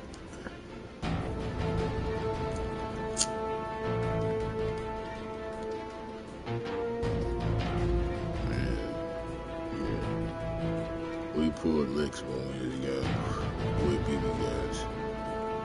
Cause at nighttime, a motherfucker don't know the difference. Even the old school metal ones with the CO2 cartridge inside and they got the little screw sticking out the bottom of the head. Like in the clip, they pull back. Still was hitting licks with those.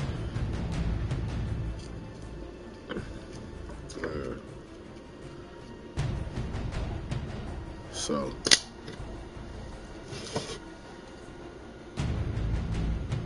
It's not, I don't know. There's no justification for any of it. Period. Put it like that. The cops happen to react like that, but my brother's doing the shit they, and see, that's the thing.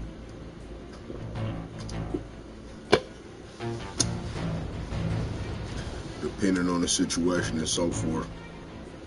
Like if they was my young niggas, I'd have been on like, but I'm sure there's somebody a mama or somebody, like, pop with your dumb ass. That's some stupid ass shit you do. Like, why the fuck would you do that? Like, niggas is way past that. What is you running around with a BB gun at the gas station for?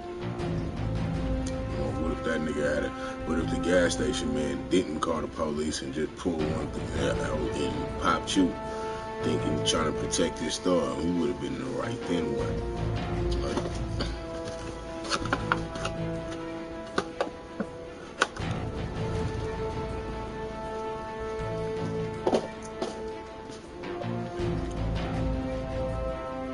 so,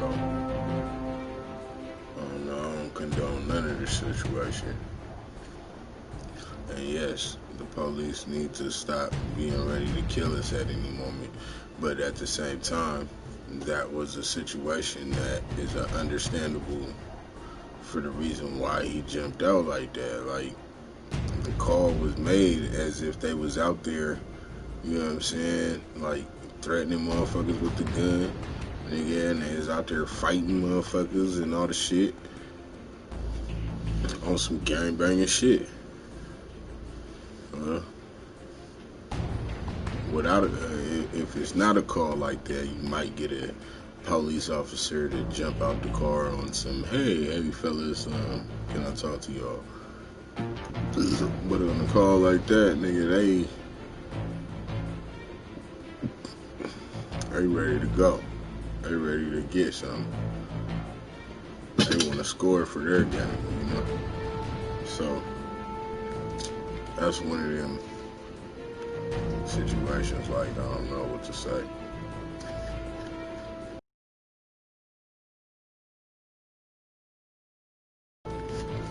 In my honest opinion. Get it?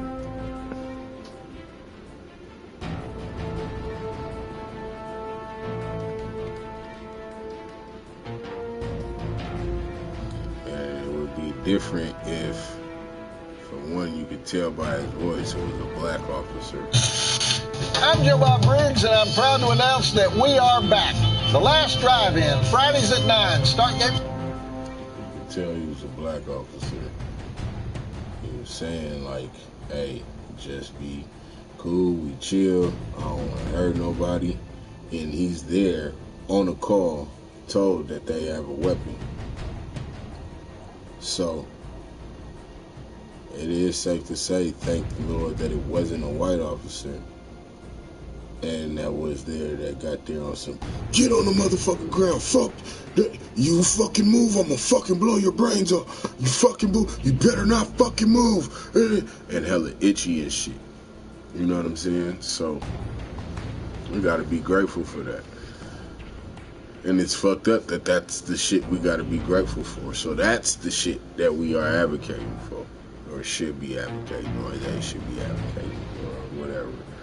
Because as far as the situation itself,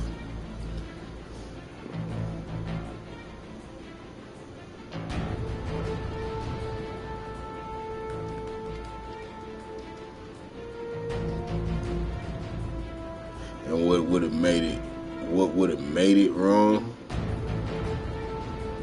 is if those boys had been a whole total another group of boys that wasn't the boys that the gas station man called about. If they had been a whole different group, like, and the boys that the gas station man called about was like disappeared into the air and shit, but this group of boys got stopped and got guns pointed at them and all the shit, then that would have made it good. Here we go. But it was actually the boys the gas station man called about. They did actually have a BB gun on them that looked like a real, that I'm pretty sure that nobody knew it was a BB gun until the cops seen the BB gun and was like, oh.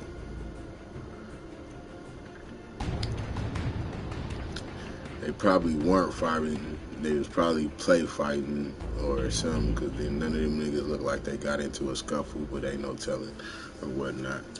But it's probably just a bunch of young nigga shit going on. Either way, they were involved. So as long as they got they just due, which is what they lightweight got, then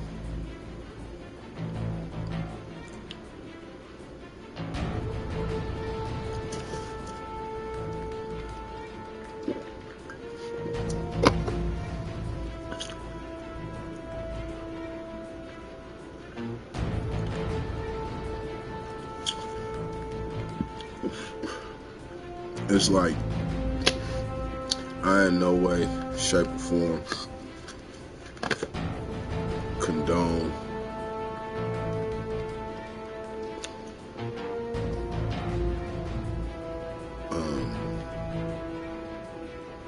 and I can't say that I don't condone, but how can I say,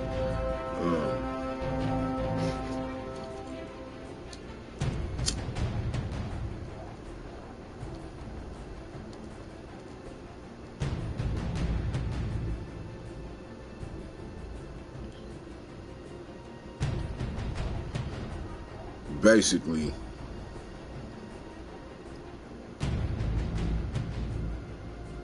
I'm not saying, or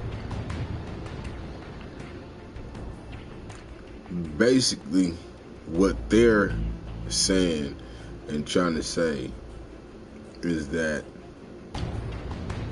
motherfuckers should be able to just walk around and do criminal shit and not have to worry about any kind of repercussions or consequences for their actions. Now, I don't want to sound like I'm promoting criminals or thugs or so forth, but I do understand survival in criminal-minded ways. And the thing about being a criminal or surviving or so forth is about, doing your best to do what you have to do if that's what you have to do and not get caught.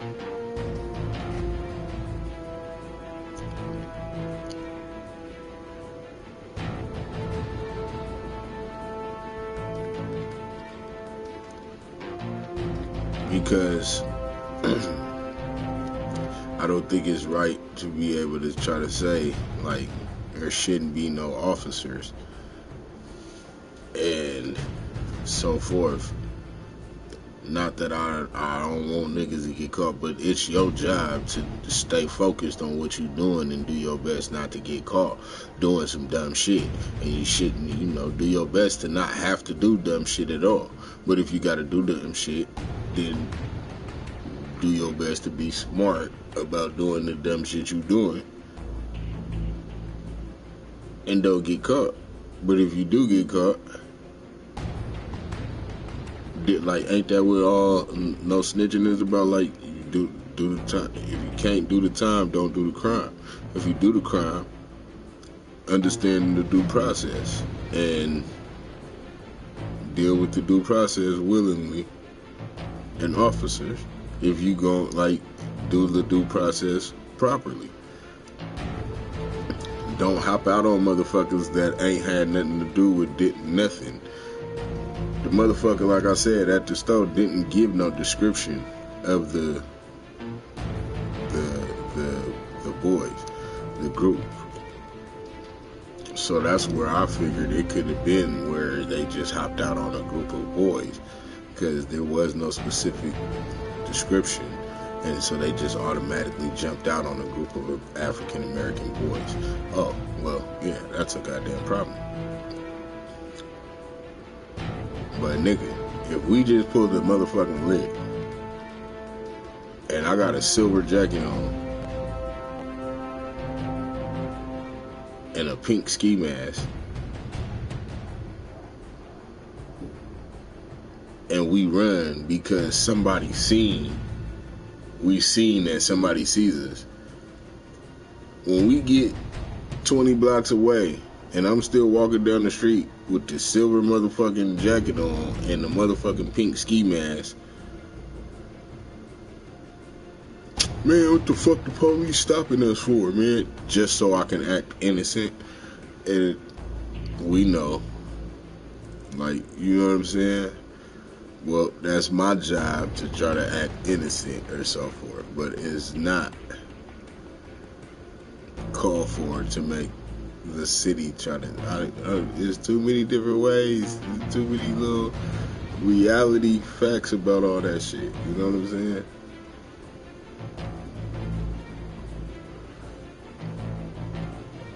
For real. You know what I'm saying? Like, they got T.I., nigga, and they having a whole city council ass meeting about it, and yeah, nah, this shit is wrong. But no, it's not. That's what I'm saying. In reality, like, this shit is not wrong. The little niggas was doing some little nigga shit. They had, and for what we deal with as niggas, doing nigga shit in the hood and all the shit, when we get in situations like that, and we, like, nigga, that's a blessing. Like, for real. And that's real shit. And I know that a lot of real niggas, street niggas and so forth, that been in these situations is gonna be able to look at the video and be just like I'm saying, like, nigga, shit, nigga, y'all lucky, bruh. Shit, boy, because if that had been the officer that Rashard Brooks dealt with, over. That had been, you know what I'm saying? Like, and so that's the fucked up thing about it. We shouldn't have to pray about which cop we get. It should be the same with all of them. If it had been a white cop, he should have jumped out, and he should have or nothing. But his calmness and ability to stay calm even while scared should be able to be, he should be able to hold his composure and not shaking too much. But then young niggas shouldn't do shit that had a motherfucking police called them. And that's a reality. And it's a different story when niggas is doing shit that they have to do and end up the police get situated. But young niggas just doing shit to just be doing shit to try to be cool and do it for the gram, like that's dumb shit. Excuse me. Get out of here. You know what I'm saying? Like, for real. That's that making it block hot shit.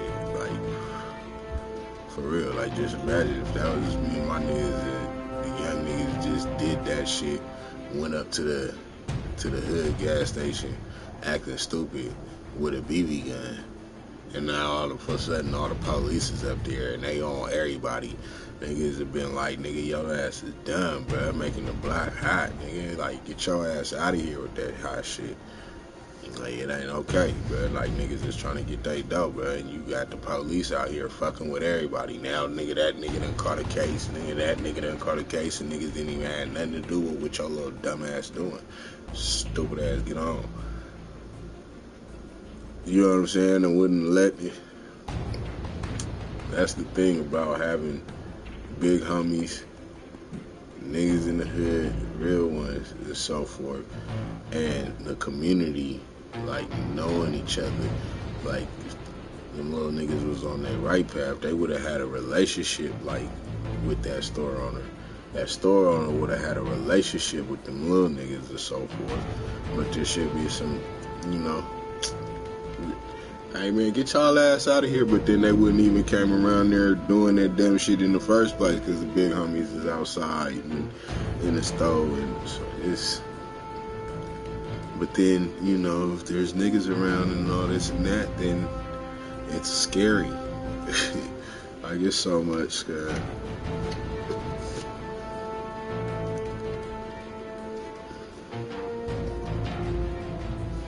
There is no one answer. There is no one right thing. There's so many wrong things. And there's so many right reasons. Like,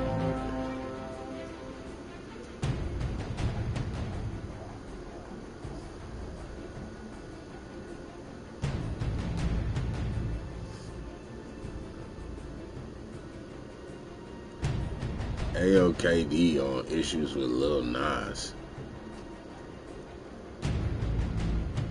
Get your ass out of here.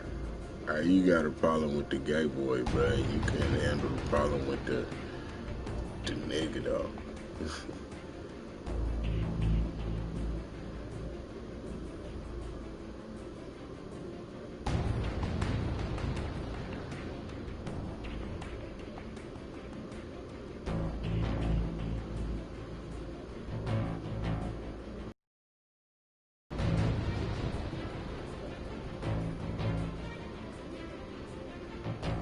That shit, when you just standing at a bus stop waiting on the bus, nigga, and the police hopping out on you for nothing, nigga. When you walking down the street from the bus to your house and the police is hopping out on you like, hey, come here. Hey, what's your name? Where you going? Where you coming from? Like, what the fuck? For what? And there is no finna act like I'm not the person that was just involved with the argument around the corner. Like, I know that was me around the corner in that argument. Told that nigga I was gonna slap the dog shit out of him. Keep on, like, you know what I'm saying? So there's no surprise about how they conduct themselves when they roll up on me is the problem. Even if that was me that slapped the fuck out the motherfucker around the corner, or told the motherfucker I was gonna slap the fuck out of him or whatever, still roll up on me with due process. Hey, excuse me, can you come here? I need to talk to you. If I stand there, stop to talk to you, yes sir, same respect, have a conversation or whatever. I ain't gonna say too much. I'm not finna motherfucking give myself, I ain't finna snitch on myself, but I'm not finna give you no motherfucking problems, so don't bang my head against the back of the car for no reason. If I take off and run, they'll chase me, but don't shoot me in my motherfucking back. chase me. Hit me with the taser gun if you can. If you miss, you miss. Don't get frustrated and pull your gun out and shoot me with your motherfucking gun. Chase me. If you can't keep up, that's your fault. I need to work on making sure that I can keep on going. If somebody come out of somewhere and tackle me, damn, fuck. But now I'm on the ground.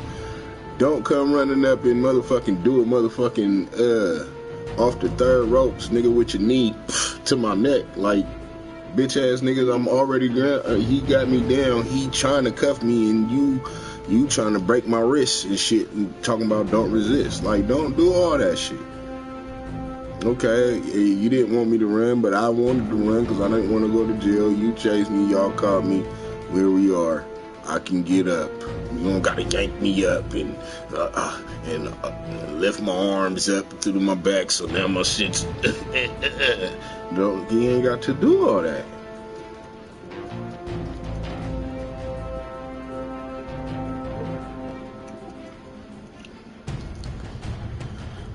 But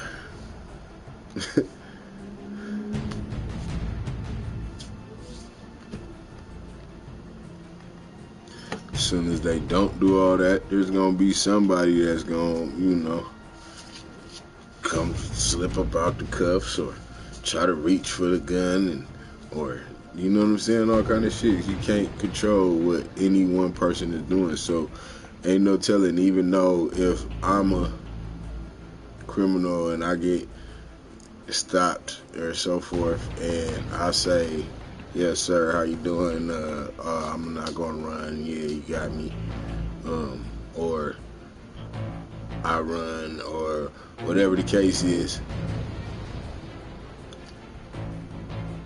it holds no bar on what the next person's gonna do.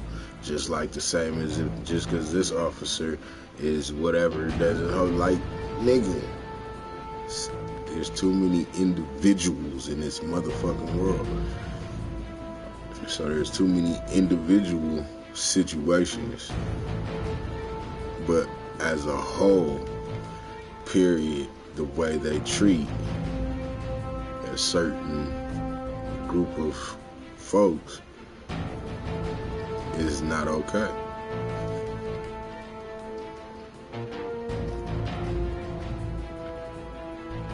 But that's why it's upon us as well, as a group, to become a part of the ability to stand on the word of, I wasn't even doing shit.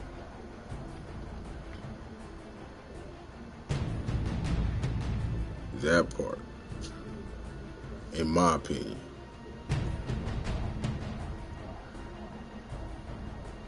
They don't condone or give no right to nothing the officers are doing or something, but it just becomes an argument or something for them to say when they do something to us and we was active in an activated situation. Like,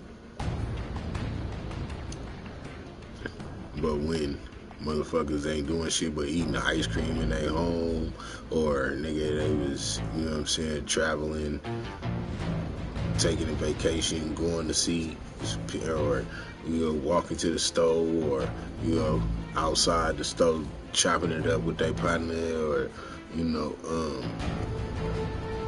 all this and that, but ain't doing nothing wrong.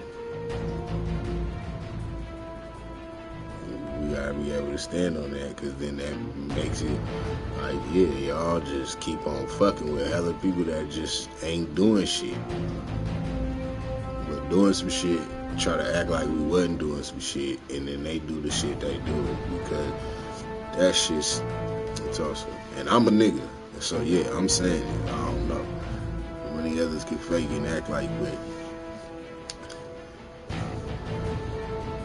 because not only that, again, I mean, if there's no officers, then you have another type of officers you're gonna have to deal with, and it's not officers, it's other motherfuckers.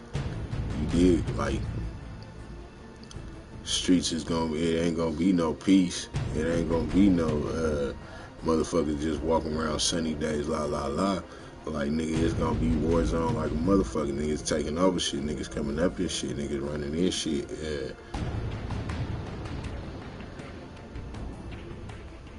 Because it's coming to that way while motherfuckers are still in poverty and shit, and in need.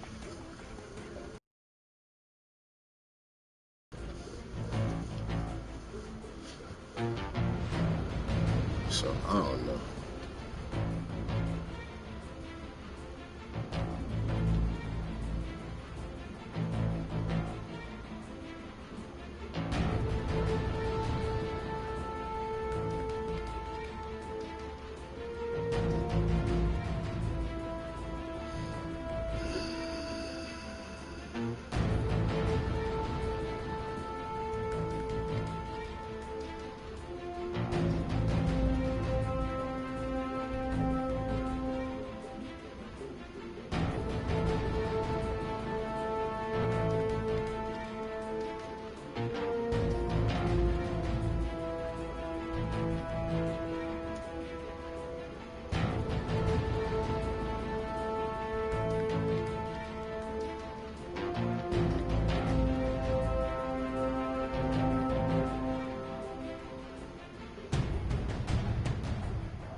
Why you keep changing it right next to?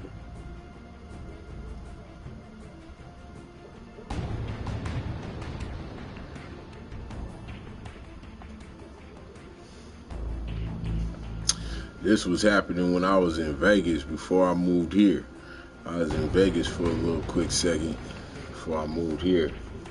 And there was a motherfucker that was driving around and he was just murking homeless people. Motherfuckers that lived under the bridge and wherever they was. And they had a couple caught on video or whatever of him just walking up and the motherfucker sleeping they sleeping bag and he just ran off like on some sucker coward shit. And that's a pure example of like motherfuckers is homeless, old as fuck, and old peoples and shit. This motherfucker is just for no reason, just like without no street troops around. Like, I don't know. Like, that shit ain't cool.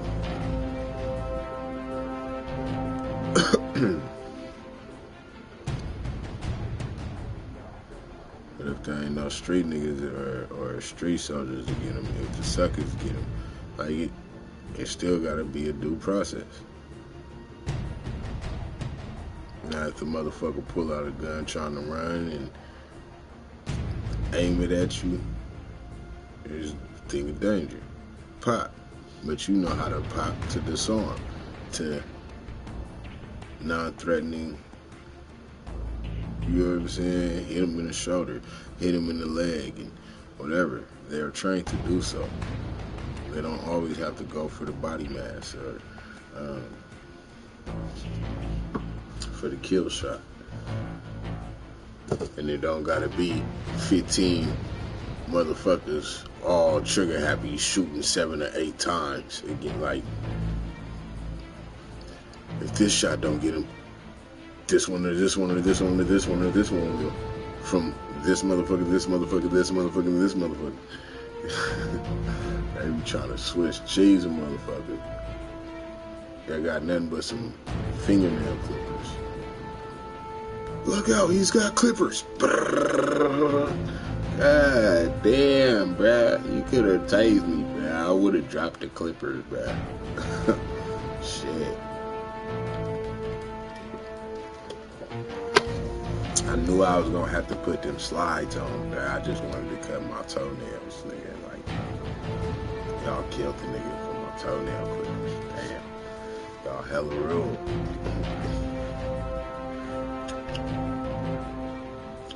Real life shit though. I'm just playing, but I'm not playing.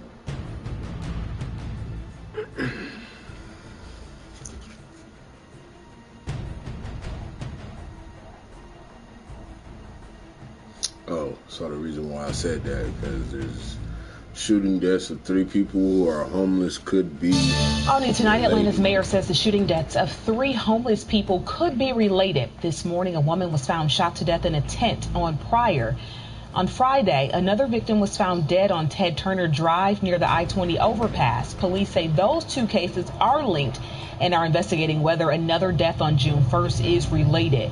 Police want to hear from you if you saw anything or if you live nearby and may have captured anything on your home security system. The homeless people. That's self-assured.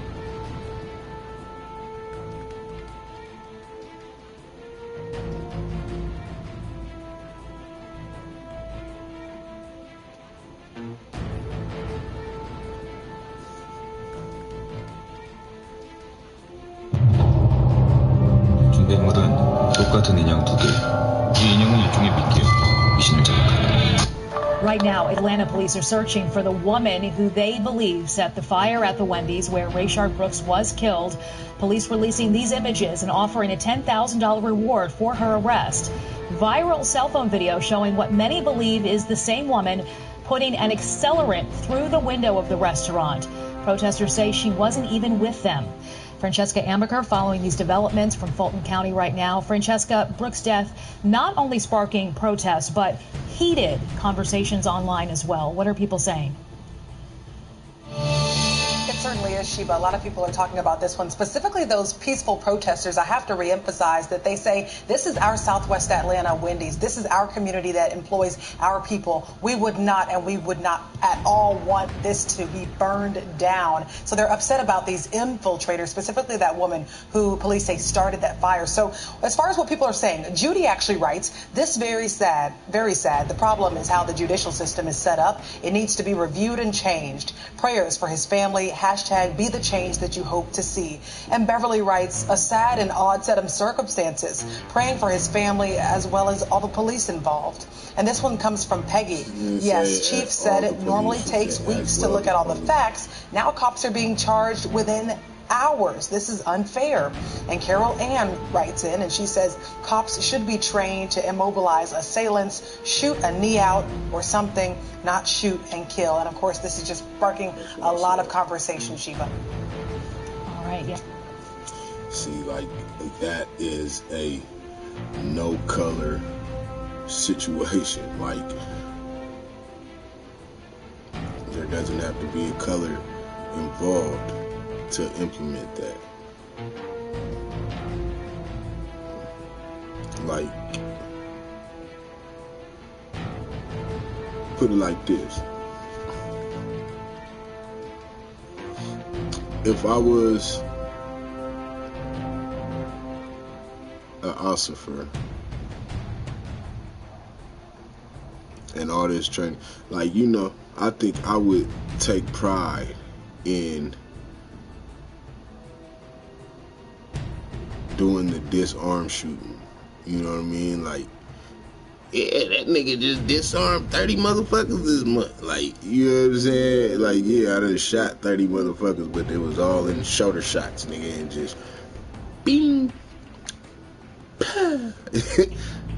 and like nobody died, nigga, just knocked off a pinky or something and made motherfuckers, you know what I'm saying? Like, made motherfuckers tap dance and think about it. Nigga, Billy the Kid shit. Like, put that shit down. Like, you know what I'm saying? Cause nah, these motherfuckers wanna practice like a motherfucker how to, you know what I'm saying, kill shots. And then don't even be hitting kill shots on purpose. They just be nervous like little bitches. Put the gun to oh shit, fuck. Pop, pop, pop, pop, pop, pop. I did that shit on purpose. Yeah. Kill shot. I'm good. You bitch. You was scared. God. I said it.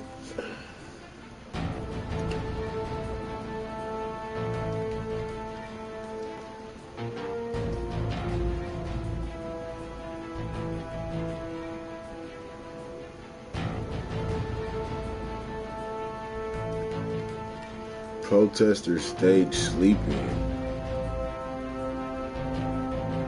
Police staged walkout.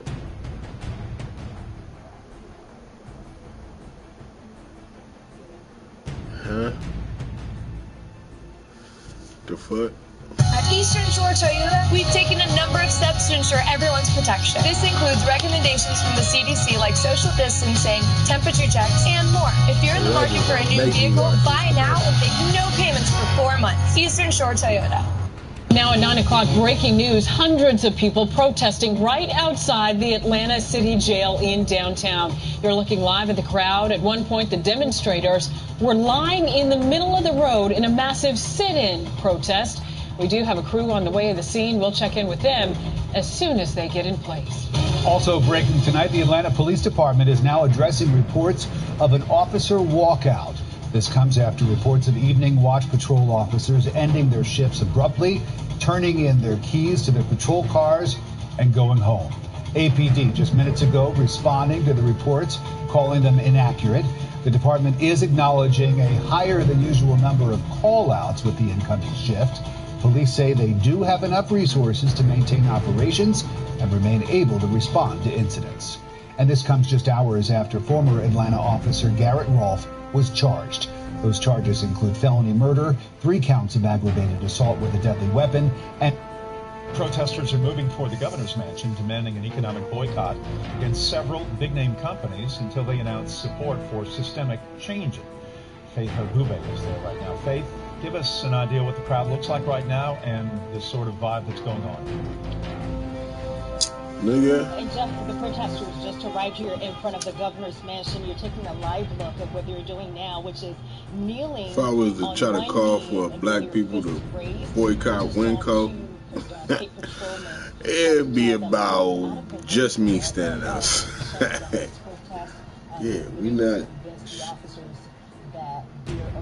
I'm not shopping this motherfucker. Soon move out of the way. So it seems like the State Patrol has left them alone for just a little bit. So right now they're just quietly kneeling and raising their fists and protesting police brutality and also calling for people to support black-owned businesses. This is specifically an economic boycott in the sense that they want to affect I wouldn't have a motherfucking thing to support. Services and entertainment platforms. Now, back in 2019, I don't want to published on Nielsen's website that said that African Americans have a really strong and powerful buying power. At the time, it was $47.8 million a year, which was on par with many countries' GDP, and it's outpaces spending nationally, according to that report that was on Nielsen's website. So this is exactly why they're calling for this economic boycott. There are about 36 or so protesters here so far, and they got here within the last 5 minutes. They originally gathered on West Paces Ferry, closer to the OK Cafe area. They were actually in that parking lot. But like, seriously though, real shit, if niggas stopped fucking with all the shit that we fuck with and took it only to in-house type shit, bruh, so much shit would crumble and so much shit would flourish due to the fact that, let's say, Gucci, right? Let's just take it to the level of Gucci or some shit, right? Like, if niggas was to stop wearing Gucci, and I say if because there was the so-called shit where everybody was supposed to stop and all the shit, I see everybody rocking this shit now. Just seen this dumbass nigga with a motherfucking Jordan Nike shirt, motherfucking Louis Vuitton motherfucking pouch, and some Gucci slippers on. Like, for real, for what? Like, you just need to be that right now. And you in your sweats and slippers though, like you on your relax, but it's cut it out. This shit is weird. But what I was gonna say is the fact that the style that everybody gets wearing those stuff, wearing those brands, comes from us. So say if there was to be a divide where urban was only buying urban brands and whatnot, the folks that wear those brands imitating our style will end up being lost and stuck because it's not their style of wearing those clothes that sets trends. So therefore they would do nothing but wear what we're wearing and support, and therefore those would, yeah, of course there will be still some the people that wear it and support that shit regardless because they, but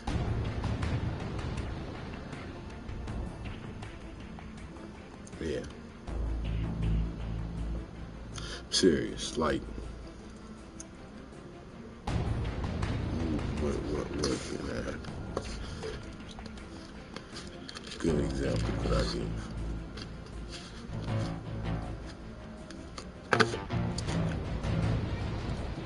I said Gucci and shit because that's a style or it's a brand for clothing, which has to do with a way of dressing. How motherfuckers is wearing Balenciagas and motherfucking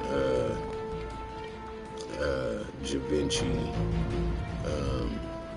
and all that shit. Once a nigga rap about wearing the shit, then all of a sudden everybody's wearing the shit. That's the new shit to wear. And then they're wearing it how they seen the motherfucker in the video wearing it. Oh, this nigga got a Balenciaga shirt on with a Gucci fanny pack and a Chanel.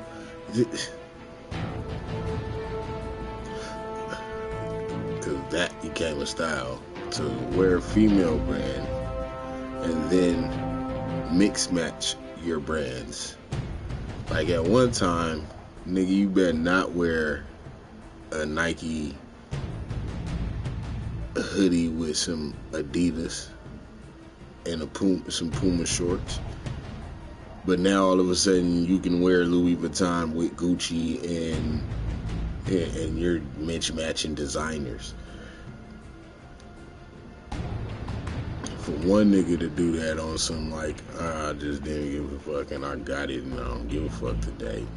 One thing, but then for all of a sudden like that to be a motherfucker style, like, and a copycat ass, that's what everybody's doing on some music, that's garbage. But beyond that, what I'm saying is that motherfuckers do it because we do it.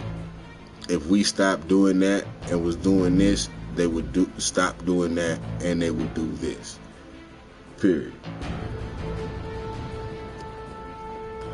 And so when the hoe types that's like, fuck all that, I'm gonna do what I want to, when you know that you're a part of the influentials and trendsetters with this shit, that's some hoe type shit. Because if you say thumbs down and you start rocking this and doing this or whatever and leave that alone, like I said, like,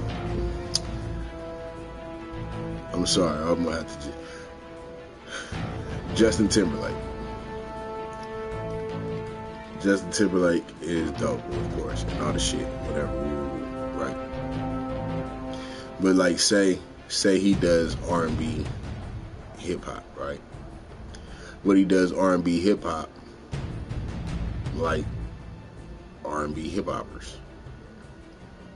if all the R&B hip hoppers that he was to do his music like stopped doing their music like that, and like that wasn't the type of music anymore, or so forth, and like he was just left over there doing that, and that was like,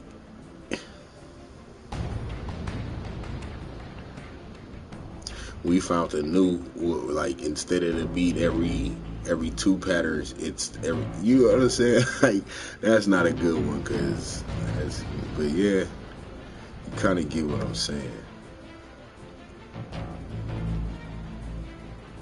Motherfuckers do what we do, and if they don't have us to copy from and to imitate their style from, or to base their style off of, or inspire their style or whatnot, then motherfuckers will be lost. So therefore they're gonna do what we do, and therefore if we stop fucking with those places, the majority of people are gonna stop fucking with those places, because that's not what's rocking.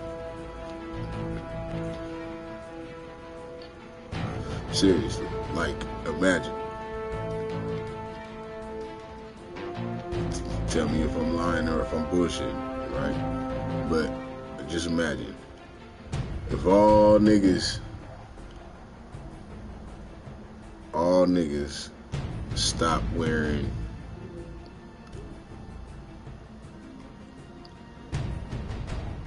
just use the same one, Gucci, right? On some, we boycotting Gucci. We don't fuck with Gucci no more. All we fuck with is who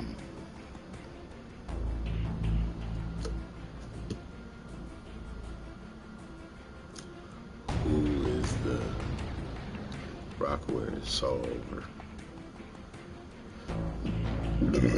Excuse me. But whatever.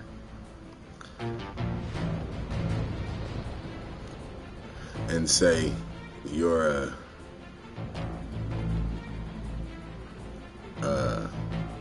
ally of the niggas, an associate of the niggas. How you gonna feel coming in being in Gucci?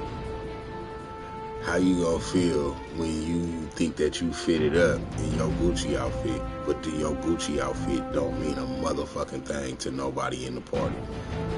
Like, everybody looking at you like, this motherfucker got this dirty ass t-shirt on, and you think you fitted, but you not fitted, because that ain't what nobody fucks with. Like, that's like pro wings now. That's like having on some motherfucking XJ 900s, nigga. That's what them used to be called. The XJ 900s. Pro wings. Yeah. And you think you bussin', but you not. And you're not gonna be able to be the person to set a trend for everybody to start wearing Gucci again, because that's not what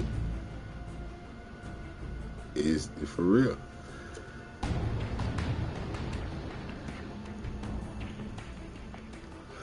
Like, even all the little pumps and little peeps, the little Uzi Verts,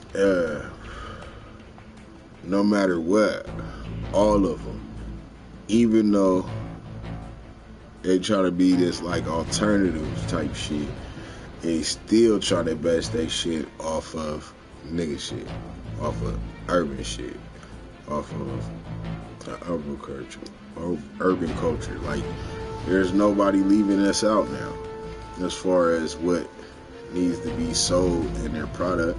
You know what I'm saying? Like, toilet paper commercials got rap music and shit, and little hip hop samples and shit. You know what I'm saying?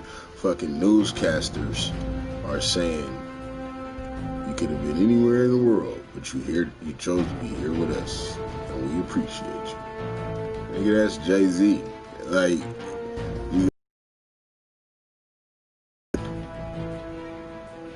like, what, you dig what I'm saying?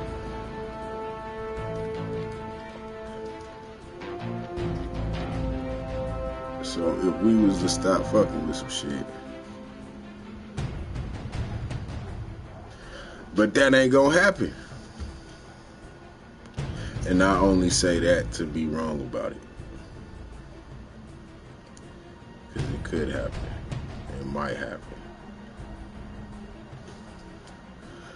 I'm talking about to the point where, you know, where some niggas be on that, you know, man, fuck that, I wear what I want. It ain't gonna fly. Cause like niggas ain't gonna allow, like you not gonna be, like take the associates out of it, take the allies out of it, and just put it strictly on the niggas. Like niggas be, a nigga can be on some nigga can't nobody tell me, but you got to be on some super solo by yourself type shit. Cause if you with the squad, nigga, and the squad is like, nigga, we wear this, nigga, and this color, bruh, like don't come around wearing that color, woo woo.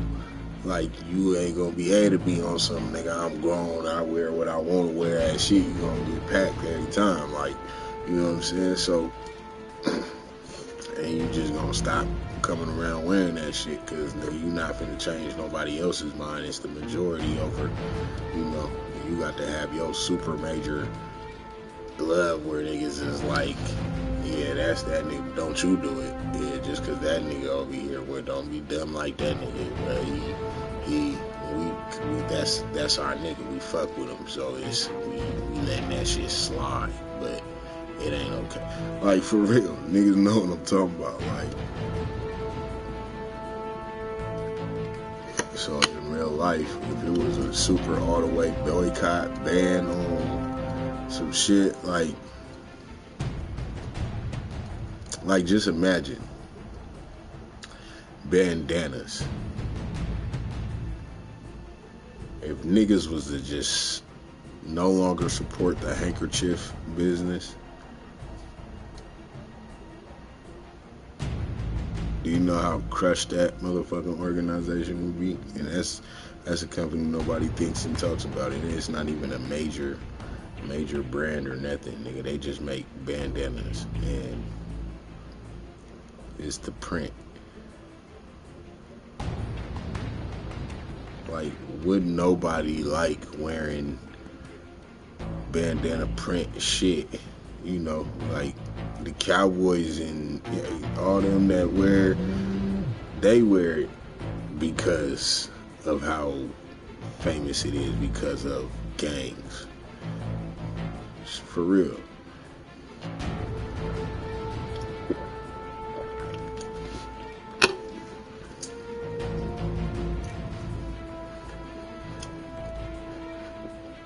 Shit's crazy.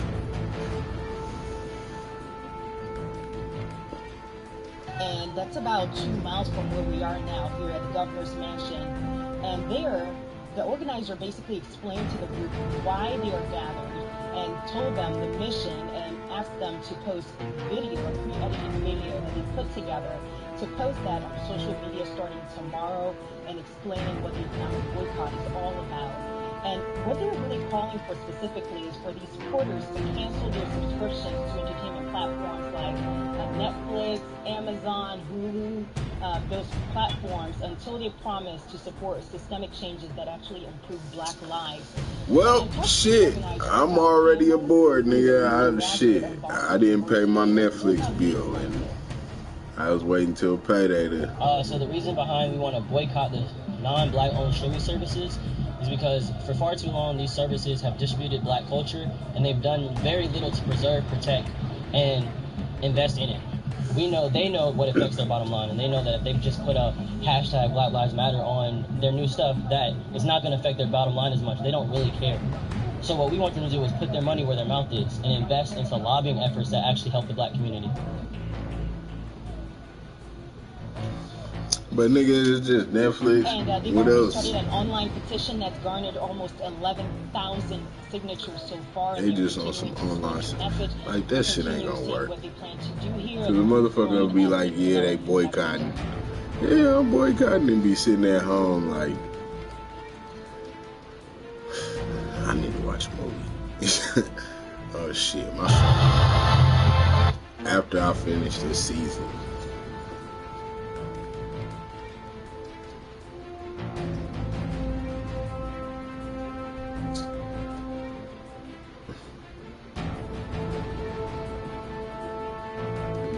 Motherfuckers to be TV-less, like when that's the TV now. Like, I'm saying, just realistic shit. Like, I mean, I don't know. Like I said, it's easy for me. I didn't pay. I ain't go online. I watch YouTube and all the shit. But it's shit like that. Y'all gonna put a boycott on YouTube? No. If you put a boycott on YouTube, then nobody's gonna see any of this information that you need people to see.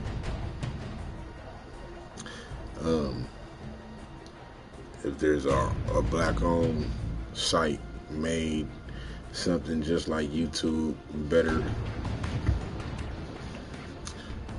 Yeah, but how you gonna get the information out to everybody to use it? Instagram?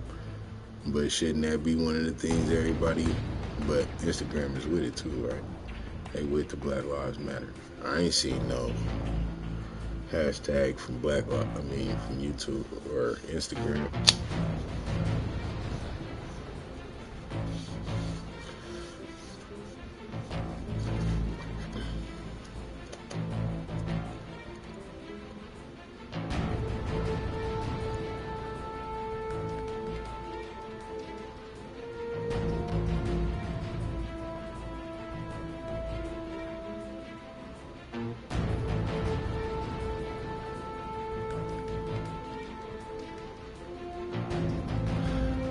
You know what I think my problem is with this shit?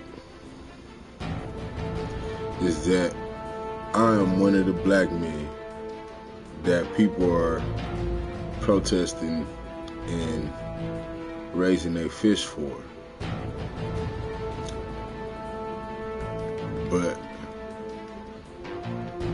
I must admit, it seems like it's like kind of like the niggas in a blind spot where I can see firsthand that shit ain't meaning nothing. But as far as with the officers, I don't know, because I can debate that due to the fact that my whole time of living here, I haven't had no contact with the police. They ain't even knocked at my door for my music being loud or nothing. They roll by whenever I'm sitting somewhere or outside or walking, but they ain't never hopped out on me like, hey, what are you doing? Hey, can we, none of that shit. So, or is the protesting and all that shit working? I wouldn't know on that end as far as out here, because they ain't been fucking with me. So, but you know why I feel good about that is because I have completely not been doing shit that they can fuck with me for. I've been able to stand on my toes and be ready for the motherfuckers to interact with me and be able to say, yep, here goes my license, my race, all the shit. But as far as the racism shit and systemic racism and how these people, I see a lot of, it's time for a change, but acting the same. So I don't know. You know what I'm saying? Like, I work at a place where today, nigga, I'm at home right now. I'm supposed to be at work today. But, nigga, I took me a motherfucking mental health day because the shit that I had to go through yesterday and damn near being on, getting ready to snap. Like, I had to take today off. Seriously. And, nigga, tomorrow I gotta go back to work and deal with this bullshit. The shit that... Nigga, ain't no Black Lives. People finna come up here and say shit. Ain't nobody finna come and say nothing about nothing. and nothing. And these motherfuckers is gonna keep on being able to do the shit, and unless I do some shit to make motherfuckers know, quit doing this shit, but then all the shit. So to me, it's just like, I don't really see what this shit's for, because it ain't finna change shit. It might be able to put a little, you know, a little mask on the situations in bigger places with more majority of fellas like me, but on small places like this where there's hardly that many of us, oh yeah, it's gonna be the same. It's not gonna change, because this is their land, this is their area, this is their neighborhood, this is where they don't have to worry about those things, and they don't feel those type of discriminations and so forth. So, you know,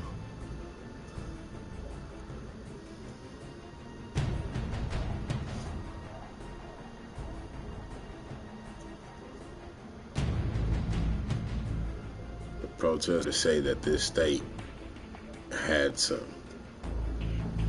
or this city had some, but as far as this motherfuckers really feeling that way because they go through it like that and they give a fuck, no.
See?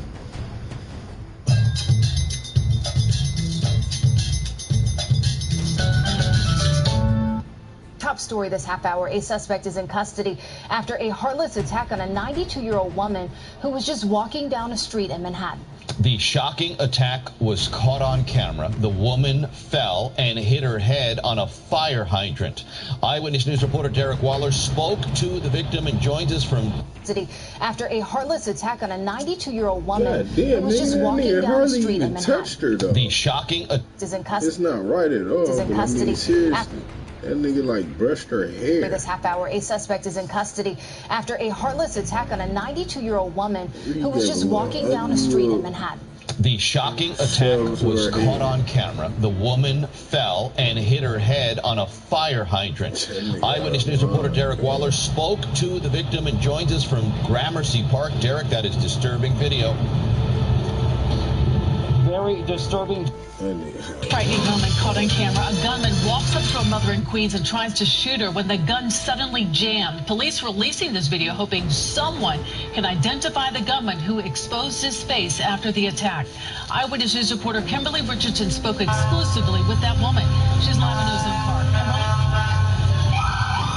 Well, Sade, detectives here at the 106 precinct put that video out. It is unsettling to watch, even more unnerving when you hear from the woman who was staring down the barrel of that gun. In this exclusive interview, she tells me at first she begged the suspect to put... I really can't tell if this lady is black or white. I swear to God. Like, is that a deep-ass tan she got? Or is she a light-skinned lady? Is that blonde, like, she dyed her shit? Or is that she's blonde?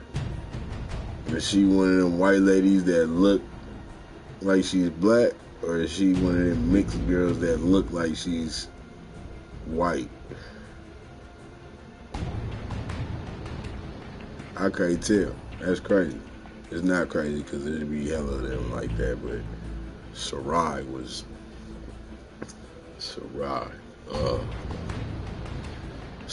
she was one of those, like, you could tell she was black from her features, but she was hella light-skinned, dumbass light-skinned, but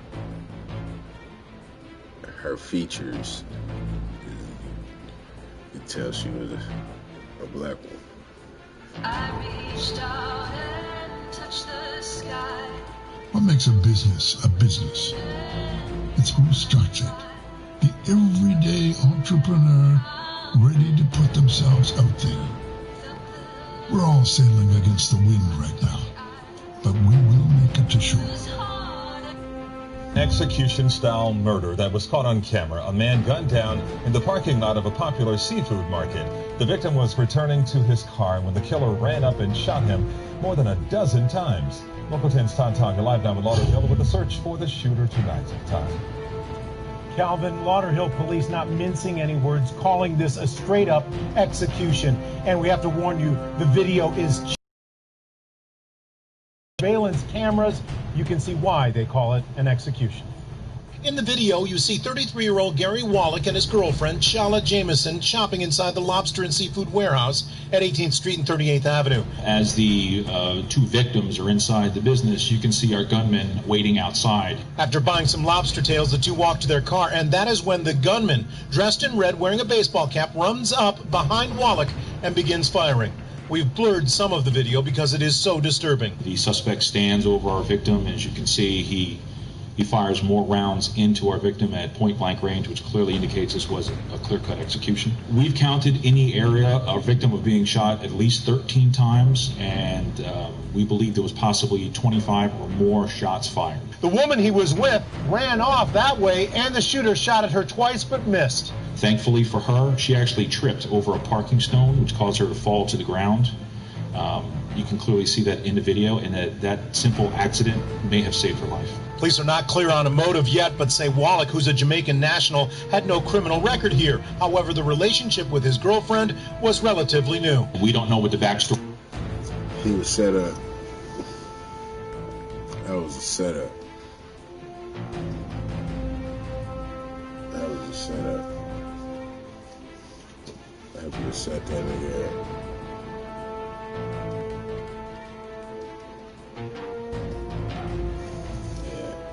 She tricked, and that's why he missed. That was a part of because the way she ran away, she didn't run away like a motherfucker that's spooked. Like a motherfucker that's like, oh shit, she ran away like, oh my god, he's shooting. Hope he doesn't shoot me. But for real shit. Real ones know. You see that shit, you can tell.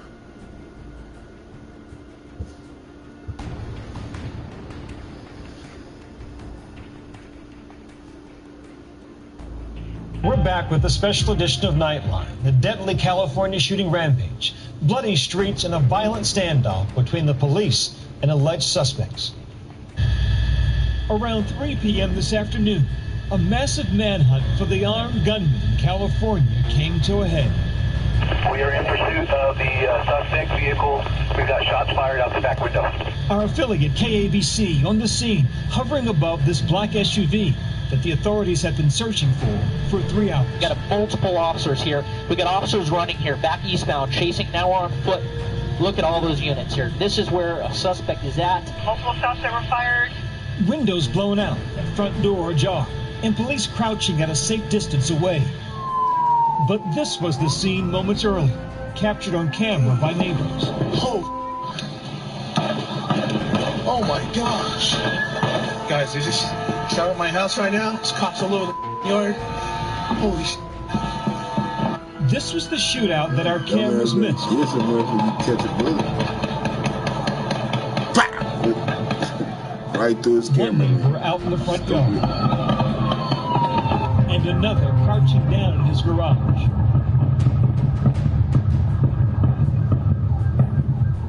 What sounds like fireworks is a firefight. Police raining bullets on that SUV. The left side driver's side completely blown out. This was a very, very graphic shootout. A body lying in the street, feet away. That black SUV riddled with bullets. One suspect still inside. As police run into position, single file up across the lawn. You can see tactical teams moving up the sidewalk, looking for positions of advantage right now. Police are going to run in single file because it makes you less of a target. More officers using concealment and cover behind this post, behind this hedge line. They start moving units out of the way to clear away for the Bearcats. Bearcats are moving up. Everybody else stay covered. 5 minutes later, 2 armored vehicles approach the SUV from both sides. You basically box a person in.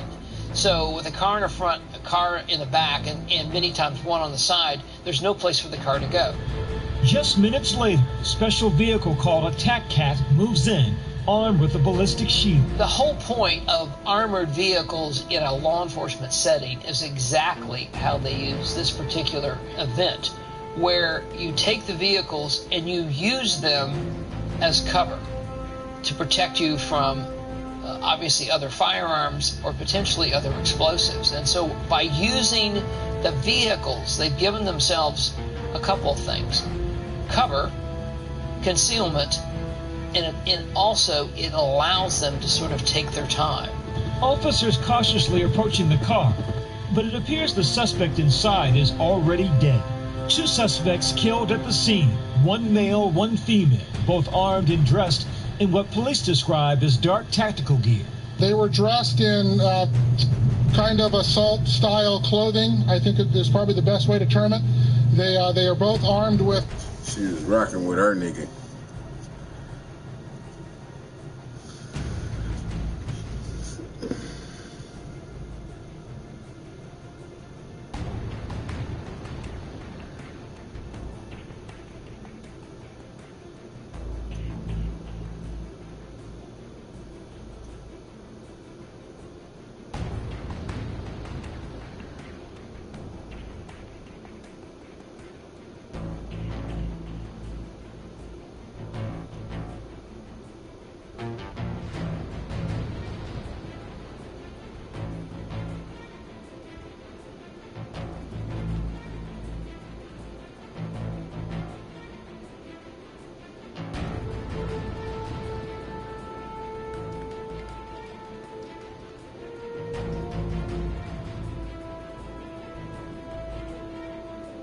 Oh God! Now they You'd have breaking news in the search for the person who set the Wendy's restaurant on fire after the deadly shooting of Rayshard Brooks. CBS 46's Jamie Kennedy is live with brand new information. Jamie, what do we know?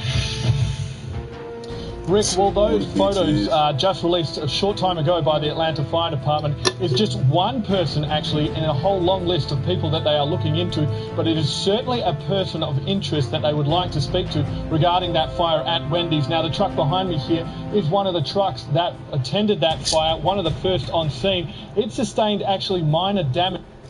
Yo, get the fuck out of here. I don't give a fuck about the truck. The truck got a scratch on its paint while it tried to park in front of the hydrant, as it was one of the trucks that put out the fire. And what about the men that were driving? Fuck them. Who cares? The truck sustained scratches. Oh, here we go, another one.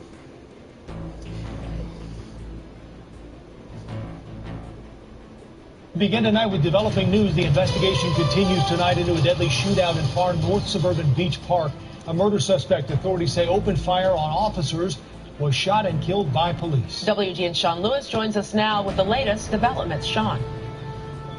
Micah, Joe, a full 8.5 hours now since this shootout began, and we still have investigators here on the scene collecting evidence. It is a sure sign of how complicated this investigation is due to the number of agencies involved.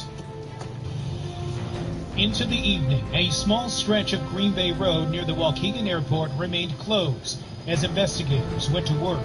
piecing together the events of the deadly shooting hours before. Well, I was just sitting here in my yard when I hear like 5 or 6 gunshots. Neighbors heard those shots just after 12:30 Tuesday afternoon. About a dozen members of the Great Lakes Fugitive Task Force, including U.S. Marshals, went to arrest a 24-year-old man wanted for first-degree murder.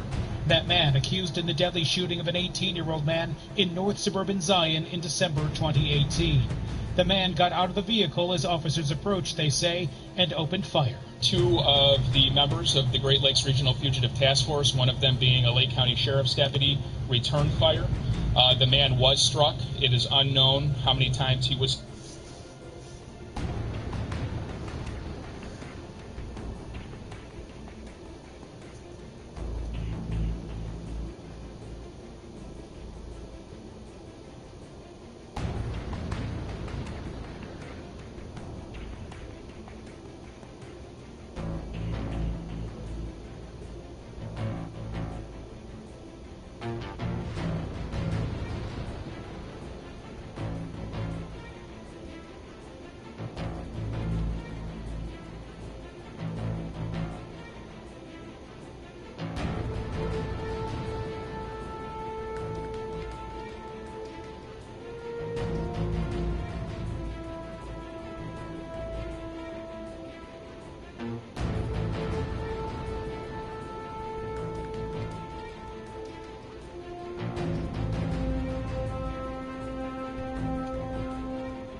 That nigga Mac go crazy.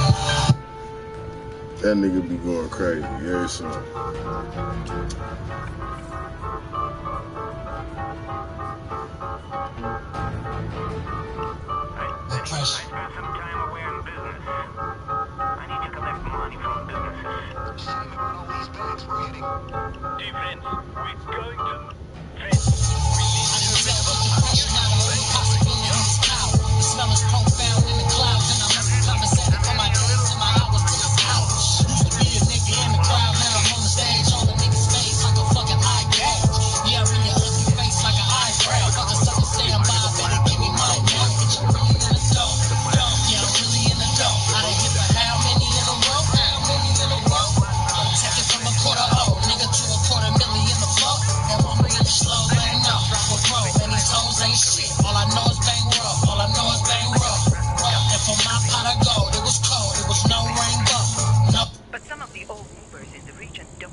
Another one!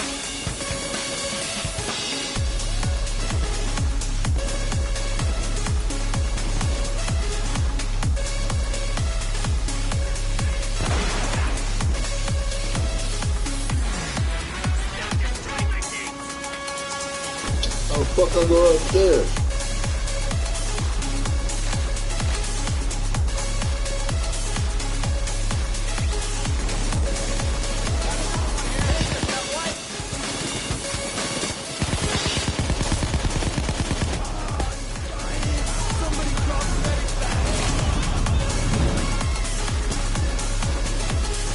Oh shit.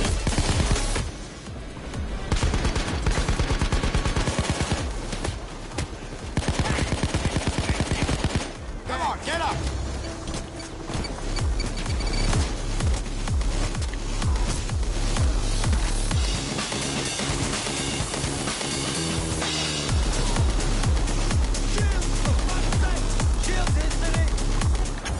God damn it.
Who got the gas, bruh?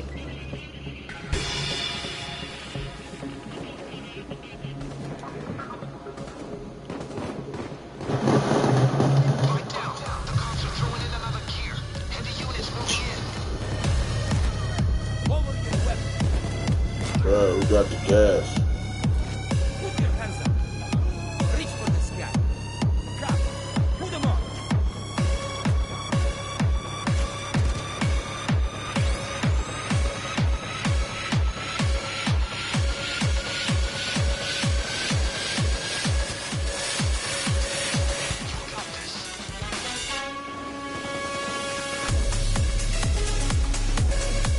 Big ass house for nothing.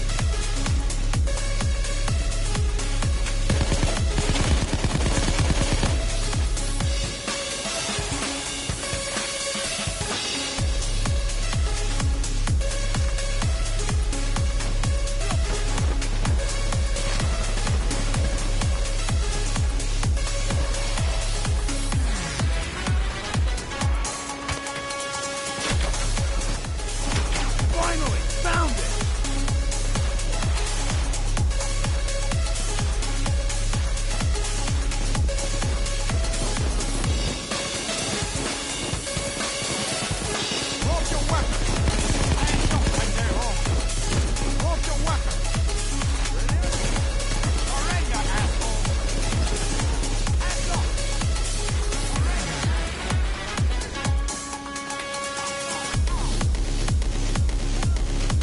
Oh, it's on now. It's all going up in smoke. Right here is what it's all about. But, yeah. The faith does not enough. We must hit him harder.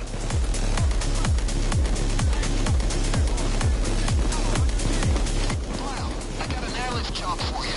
A grab and drop, you can say. Cars. It's okay. Can do. What's your position? Eat this out, White. I'm pretty close. Just give me a few minutes.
with the butcher. Thank you for your help, my friend.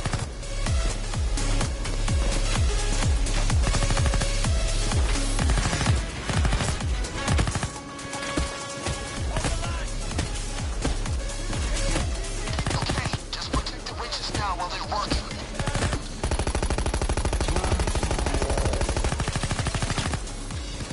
I know you're surviving. Get up!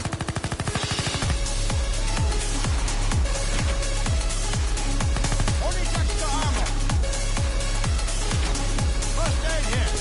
You can get your first aid here. First aid here.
Flag away!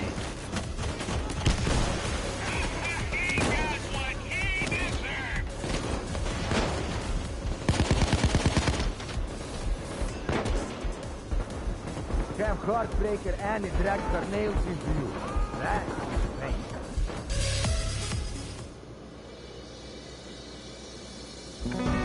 Now, how the hell did this happen? I should have seen this coming. I must be getting old.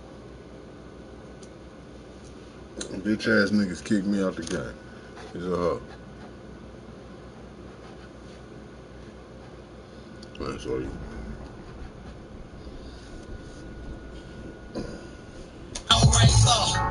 Yeah, hustle and grind. All I do is talk slime about my trouble in mind. All I do is think of different ways to double or die. Back in class, all I did was try to come with a rhyme. If I fell behind in school, mine's with my behind. Next day, had the chip on.